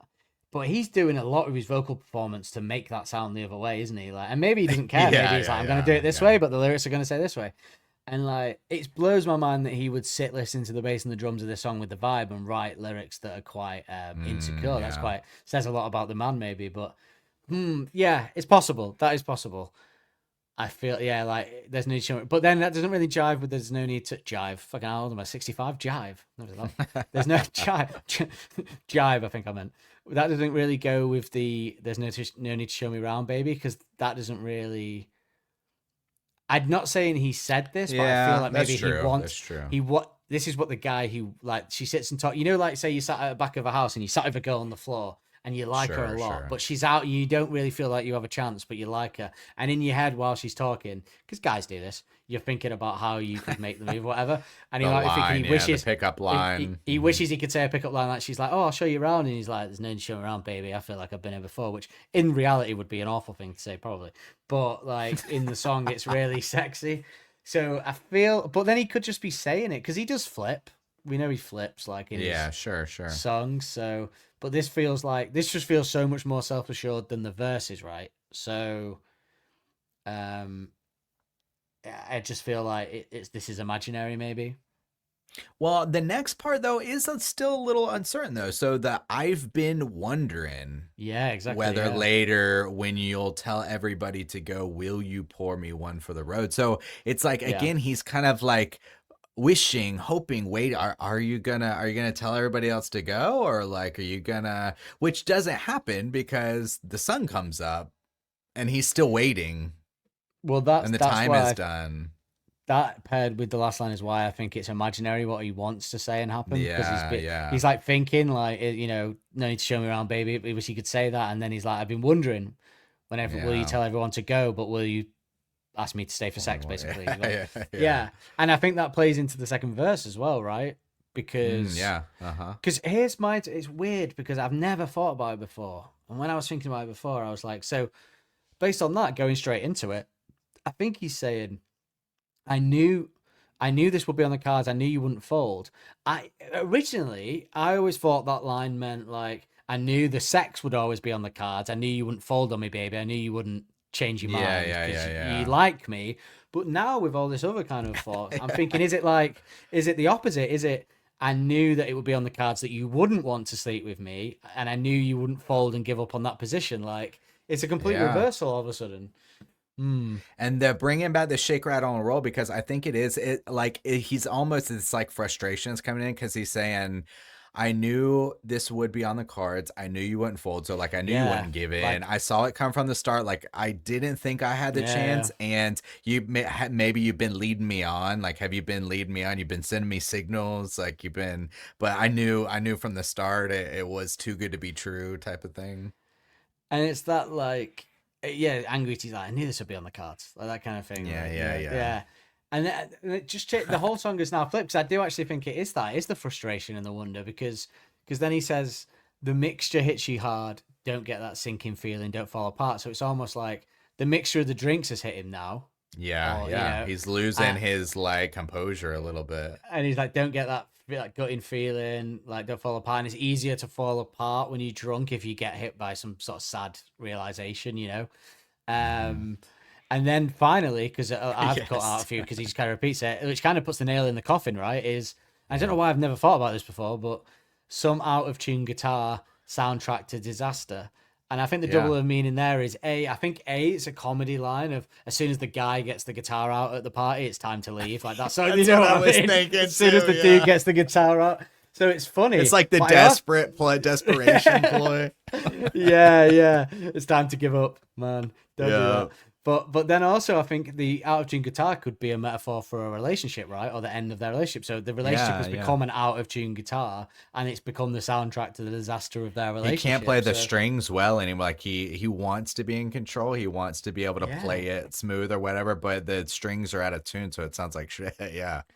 So going from thinking the story as you go back to a girl's house, you're really confident and you really get each other and you really vibe with each other, and then she asks everyone else to go and she asks you, do you want one for the road, and you stay and have sex. I've gone from going back to going to a girl's house, being like completely rejected, and maybe you had some before but you don't have anything anymore, and you're taking a chance and you're losing it, and you realize that it's all gone to shit, and you go home sad and lonely. Like it's a complete flip Well, on what I literally, thought. like you wait around all night hoping you'll get your chance until the God. sun comes up and you just go and it's Been gone. there, The my man. magic is Been gone. there. I've been there more on this new version than I have on the other version. I have to be honest. But wow, what a flip! Yeah, I know. I was surprised too. I mean, honestly, I was completely in the same boat as you, same page of thinking like, sexy song. I've always pictured it that same way of like, chilling on the floor and trippy things on the ceiling, you're vibing out and everything like that. And I was like, oh, whoa, what's going on with this song? Yeah, and it's kind of cool that because for all of like people, and it'll be one of those things I can feel myself talking about this at parties now. Now that I've had this revelation, I'm going to be like, no. You think this? You think he's a bit arrogant? You think this song's about this? But no, he's deeply insecure. And explaining that's what it's going to be like. People that don't like Alex because they think he's smug or whatever. No. He's only smug when he's with Miles. That's the only time he's smug. But yeah, no, very cool to have a new, and it isn't a bad one. It isn't like Old Yellow Bricks went from smart to quite boring. This has gone from like, ooh, okay, a bit more depth to it. Like, I just thought it was fun and sexy, and I think I can enjoy both. I think when it comes on at a party or something, I'm not really going to be thinking about that. I'm still just going to be going, oh, would you be around him before? Because it's too much of a vibe. But it's nice to know that that's probably what it's about. Yeah. But do you want to hear from the man himself on this? I am very curious now. You've built this up. I want to hear what he has to say. It's probably going to be awful now. I just feel like there's a lot Well, of... no, I'm when I just was curious recording now. it, I feel like there's going to be I just feel like he's avoiding the question, but let's see. Too much to discuss over a bucket of balls. It is Arctic Monkeys on XFM, One for the Road. It's track 3 from the new album AM, which has just come out, and we've got Alex and Matt talking us through it track by track. And One for the Road features a bit of Josh Homme on it. Yeah, well, you know what? We got him down to do like some hoo-hoos on this tune. But he ended up kind of he is in there on this one, but his main contribution kind of comes a little bit later in the record. But we'll get to that, I'm sure. And One for the Road, what's that one all about? I mean, this is another R&B number, really, as far as I can hear it. I guess it's sort of a lot of them, like this one and like Why Johnny Call Me When You're High, I suppose, a single. Like they start off in that world, but kind of gallop into a sort of phasey Liquid Light Show thing by the end. But yeah, this one definitely, it's got that Matt kind of tracking the lead vocal all the way through, but like the octave up that adds this like ghostly quality. 'Cause I think it's quite dark, this tune, you know. It's like it's about that the I don't know, outstaying your welcome in a parallel universe or something. Because in the real universe, you'd never outstay your welcome. Is that what you're saying? I don't know, John. You tell me. Well, I don't know either, really. I don't. But you know, like that in the, I guess what I'm trying to say is like that feeling where it just the colour sort of rushes out of the night. Sometimes you're like, oh, all right, I need to get out of here. It's like that moment, just dragging it out too long. False wisdom. Listening to the whole album, there seems to be quite a few situations like that. I don't know. Part of it seems to occupy this nighttime world. Yeah, of people in situations in bars, trying to get into another kind of situation, or running away from. I don't know if there's much running away from camera, but you know, getting from one situation to another. But it's always a lot of the pictures I get from listening to the record are all late night in a bar somewhere or outside a bar somewhere. Yeah, I mean, that's fine by me. Excellent. Yeah, of course. Yeah, I mean, Why that's I mean, that's great if that's where it takes you, John. I mean, I'm happy for you to go there. Too much to discuss over a bucket of balls. Yeah, so I mean that's the color rushing out of the night. I mean, losing the magic of like thinking the night vibe is gonna lead somewhere. It doesn't. You overstay your welcome. Yeah. What I found most interesting about that, and when I said that I felt like he was avoiding or not, he doesn't mention at all the element of a woman's affections in that. He very much just makes his explanation about the night, and he doesn't say, even though arguably in 90% of the lyrics, what he's talking about is the woman there that he's trying to get. So I just thought it was interesting that he just specifically talked about the night, and maybe that's because he's trying to not invoke any questions about the woman or is that a situation he's been in or something. Yeah, but I thought it was interesting that in his mind, maybe it's just more about the end of a night than the female aspect, and maybe it's not. Maybe, but overstaying your welcome too. You know, I mean, like that. Wait. You only get that from. No, you got to say the full quote. I wrote it down. Outstaying your welcome in a parallel universe is what he said. Yeah. I don't know what that means. I don't know what that means, but there you go. Yeah. So I think so. I think it's about trying to capture on the magic of the night and losing it. You know. Do you think that quote, and I don't know, he says some mad stuff, right? But outstaying your welcome in a parallel universe implies that maybe the song exists in both versions of, like, you know, that world, maybe, you know, the kind of, because you know when you listen to it, you initially think it's about a confident person going on the road. But I do find it does still blow my mind though, because the vibe of the song that it is about the end of the night and the steam running out of it and having to leave, rather than the night carrying on by having one for the road. You know, because I know traditionally the line "one for the road" means, all right, I'll have one before I go. But But that implies staying longer, right? When you say I'll have one for the road, that implies that you're not leaving, you're staying for one more. And usually, and then you got to sober up a little bit, yeah. Uh-huh. Yeah. So it's an interesting kind of use of that phrase, I guess. But yeah, I don't know why he said outstaying your welcome to parallel universe. It's a very strange thing to say, but he does say a lot of strange things, right? I don't know what that means. I have no idea what that means. But he does say that he finds the tune dark, which is something that you said, right? Yeah, it's quite a dark tune. Yeah, And in another Alex-ism to go along with the parallel universe quote, we said psychedelic and 70s rock. He called that bit a phasey liquid light show. Yeah, and I mean that's what it kind of like, the sound of the music where we're like, oh, it's there's just a lot coming into this all of a sudden, and it does kind of feel like gaseous, you know, like liquid, you know, when this stuff it's morphing and you're like, wait, what exactly is that? There's no real form, you know? Kind of feels like that. He does have a very funny way of talking and explaining. His discomfort at having to talk about stuff brings out some funny phrases. I love that. I don't know, John. You tell me. But yeah, there we go. That's the John Kennedy for this week. Short of that one because I feel like he doesn't want to get into it too much. And let's be honest, he probably has more to say on next week's track, which is another kind of might not be a big hit in terms of the streams like Do I Want to Know and How You Mind, but I would call it a fan favorite. I've never heard. I think Arabella is one of those songs that has the stock of a single by the fans. Like, you will want to hear this, you want it to be in the set. So you know what I mean? It's got that. Some songs have. It's got all the single on quality and all the enjoyment that some of the singles do. But briefly, very, very, very, very briefly, just want to give a shout out. Listening to the shipping forecast. I did notice that on the Drumeo Instagram post for the Helders, Drumeo, Louise, Alex's girlfriend, commented saying, "You're amazing," which I thought was nice. That's a nice one. There you go. Very nice. But shall we give out, I'm interested by this, our favourite lyric on this one? Too busy with the mind on clever lines. I think I might have to go without staying "You're welcome in a parallel universe" as my quote of the day, because I have absolutely no idea what he means.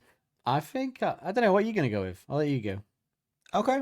I ultimately went with "The mixture hits you hard. Don't get that sinking feeling. Don't fall apart. Some out of tune guitar soundtrack disaster." There's not a lot of like clever lines on here, but this is one of those kind of like relatable lines, I guess. Yeah. You know, that I did the mixture hits you hard. I know that's just got like a little extra punch to it. And he does that thing, the soundtrack to disaster, like he was doing with old songs where guitar and disaster don't really rhyme, you know, but he kind of like stretches a word out in a way to kind of make it fit. So that's I kind of like that throwback a little bit. Yeah. Yeah, that's very naughty that he does that sometimes, but it works quite well. I think I'm going to go with, so we all go back to yours and you sit and talk to me on the floor. There's no need to show me around, baby. I feel like I've been here before, because it's my favourite part of the song, I think. Vocally. So yeah, I like that. I will give a shout out. Well, I will give a shout out to the cracks and blackout blinds, cast patterns on the feeling. Like, that's just a cool visual. It's just a fun visual to play with. You see, you went a bit big. You said cast patterns on the feeling, then, so you gave a bit of insight. Oh, did I? To, like, Okay, yeah, you're going all deep on the on what that lyric is there. Maybe it was casting patterns on his feelings. So let's talk about our favorite musical part and instrument, probably usually. Mad sounds in your ears. They make you get up and dance. They make you get up. Well, I think as an instrument, I have to give it to the bass. Okay. But I think as a moment, I think as the solo's like really interesting. I think I'm gonna go with the solo. I think, but the bass overall, you know. So I'm just checking on mine real quick. So, okay, I'll tell you what I wrote, and I just want to like see exactly what I meant. So actually, for an instrument, I actually want to give it to Jamie. I like the creepy guitar parts. I think they're fucking cool. I know there's a lot of different ones of them and different iterations, but just listening to the instrumental, I was like, oh, I didn't really notice these, but they really do set the vibe, and it is dark. It's very interesting, actually. So I'm going to give it to Jamie on this one. But what I actually wrote for a moment, and I'm trying to find exactly what I meant, I put the creepy guitar in the, oh, no. Oh, no. Okay. Same. Never mind. The creepy guitar in the verses. So those little, like in the second verse, I thought I said something about the solo, but yeah, I like the creepy guitar in the verses, like the bum bum bum bum. My weird whatever that is that you're doing. Yeah, no, but yeah, I like the spooky guitar in the verses. Yeah, it's it was not what I really expected from this song, so it was kind of cool. And I did notice that when Alex says it's a dark tune, he was talking about the music at that point, and then he talks about the lyrics after. So I don't know if he was talking about the music or the lyrics or both. So yeah, we might be on the same page. True. Cool. Well, I do have a question. For you. She flicks a red hot revelation off the tip of her tongue. Is this the closest to R&B hip hop that they ever get? Ooh, I why'd you think only there's- come me when you're high? Would Yeah, be the that's the one. the biggest.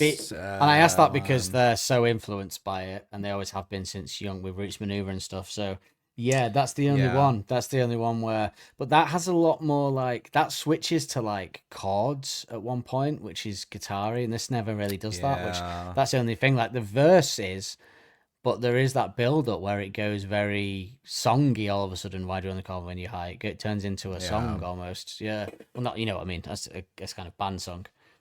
Mm-hmm. And So I was I don't trying to know. think if there was anything else where they used it in their old. I mean, obviously he's doing like the kind of rapping lyric, Brian Storm. Do you know what I and always stuff. thought was really hip hoppy from the early days? To Frame 2R, those verses are so like Yeah, you take that guitar is very hip hoppy, and even that the way he's singing that song is very hip hoppy, very rappy. and even Yeah. Temptation. The when we're talking about a rapper Oh, actually yeah. raps over that. So, Yeah, I suppose, yeah. it definitely is hip hop. So yeah, Certainly the version on Dizzy's album, which is all just him doing it pretty much. Yeah. yeah. Yeah, that's interesting. Yeah. Maybe they have done it before. Mm. I guess this is the most like maybe there's a distinction. Maybe Temptation is more like rap.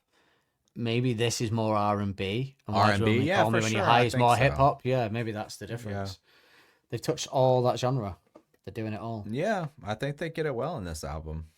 But will they ever again? I'll be interested. Will there be any elements in the next two albums that we go, oh, that's a bit hip hoppy? That'd be interesting. Yeah, I to mean the know. closest thing really is that I could think of was the well, what you're I gonna have say. to go back and listen, but I was gonna say Sculptures. Is that what you're thinking I was gonna say?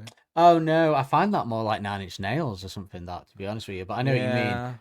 It's kind of like modern Kanye. Well, not modern Kanye, but it's kind of a bit like Love Lockdown, that that kind of thing. But I was actually thinking, is the bass to Tranquility, if you took it away from everything else, quite a kind of maybe it's more soul or 70s disco or something than anything else. But yeah. They've actually quite with 70s come up a lot with them more than I thought they would when we started it. The 70s come in a lot, and I think the 70s will continue to come up quite a lot with this band. Yeah, for sure. And I'm not really a big 70s guy. Like I think Me the 70s neither. is the 70s is the time when everything was like horrible clothes. Everyone had that everything wood was tan. Everything was tan. Yeah, everyone had that wood piling in the house for some reason. Yes. You know what I mean? Yeah. The cars were bad. The clothes were atrocious. A lot of the music is shit, but some of it is brilliant. That's the thing. A lot of it. Yeah. Music's the New only York saving was grace of the super 70s, I think. dangerous. I always say this, like, like fashion's cyclical, like you see 80s clothes kind of come back and all that kind of stuff. So the 70s is the only one where you've never see that coming back. Yeah, like, a lot of it, nobody. like, Yeah. nobody wants it. Nobody wants it. Nobody's bringing the flares back, man. But no, yeah, and Alex's look, it's the 70s in Tranquility, though, isn't it? That's his whole thing. Oh, is yeah, like for 70s, sure. Yeah. So, yeah, interesting, the connection to that. There's some good stuff. There's some good music. But everything else is atrocious. Actually, no, films are pretty fucking good in the 70s, actually. You gotta get that. It's like Some, yeah, Scorsese yeah. and stuff. Yeah, Godfather was 70s, so yeah. Okay, maybe the arts were good, but fashion and was in every way was dreadful. That's the thing. But okay, let's go to the part of the show where we let AI describe the next track that we're doing. Push the button and we'll do the rest. Arabella doesn't walk, she orbits. She's stardust in stilettos, gravity in gator skin boots, dipped in chrome and wrapped in a cheetah print force field. This song doesn't just seduce, it abducts. One velvet riff at a time. Alex Turner's voice drips like heat from the moon's dark side, narrating a love story between a cosmic outlaw and his celestial siren. Arabella isn't just a girl, she's a warp speed fever dream and a black hole smile. Her kiss, supernova. Her mind, a maze of satellites in silver swimsuits. You're in the passenger seat, half dreaming, half drowning, chasing the outline of her silhouette as it flares against a sunset the galaxy couldn't paint better. The desert rolls by like a hallucination. Her voice says nothing, but her eyes speak in Morse code. Beaming, don't fall in love, straight into your cerebral cortex. There's lust in the lyrics, danger in the distortion. Every note is another button undone. Every beat another mile driven deeper into her orbit. You don't stand a chance, and neither do the stars. She's not your girlfriend. She's your alternate dimension. She's Arabella. Ooh, Damn. AI almost like quoting Alex a minute ago with the alternate dimension. Yeah, with the universe stuff. Right? Weird. Yeah, very strange. So that was pretty good. I like that. Let's well, yes, so it's the end of the show. Next week we'll be doing Arabella. And for subscribers, after the outro now, because we're going to do the voxlog after that, because I realised it was pointless to do it before. After that, if you want to become a subscriber again, patreon.com/Arctic Podcast. After that, we're going to be doing a watch along of a video I've selected of a performance of One for the Road, and we're going to be doing a segment that Justin leads that we like to call it. Where Justin links it to an earlier track in the catalogue or earlier tracks, stuff like that. So yeah, come join if you want to see that. But other than that, Yeah. we'll see you next week. See you next week. Bye. Don't Believe the Hype is hosted and produced weekly by Justin Toole and Dan Holt. The music used in the titles is royalty-free music courtesy of Les FM. Don't forget to subscribe on your podcast player of choice to be notified every Wednesday when a new episode is released. Sign up with us on Patreon to get exclusive content including coverage of The Last Shadow Puppets, Arctic Monkeys adjacent album reviews, and concert watch-alongs. If you want to help us out further, be sure to like and review to help make us more visible to like-minded souls. We'll see you next week with more of the same.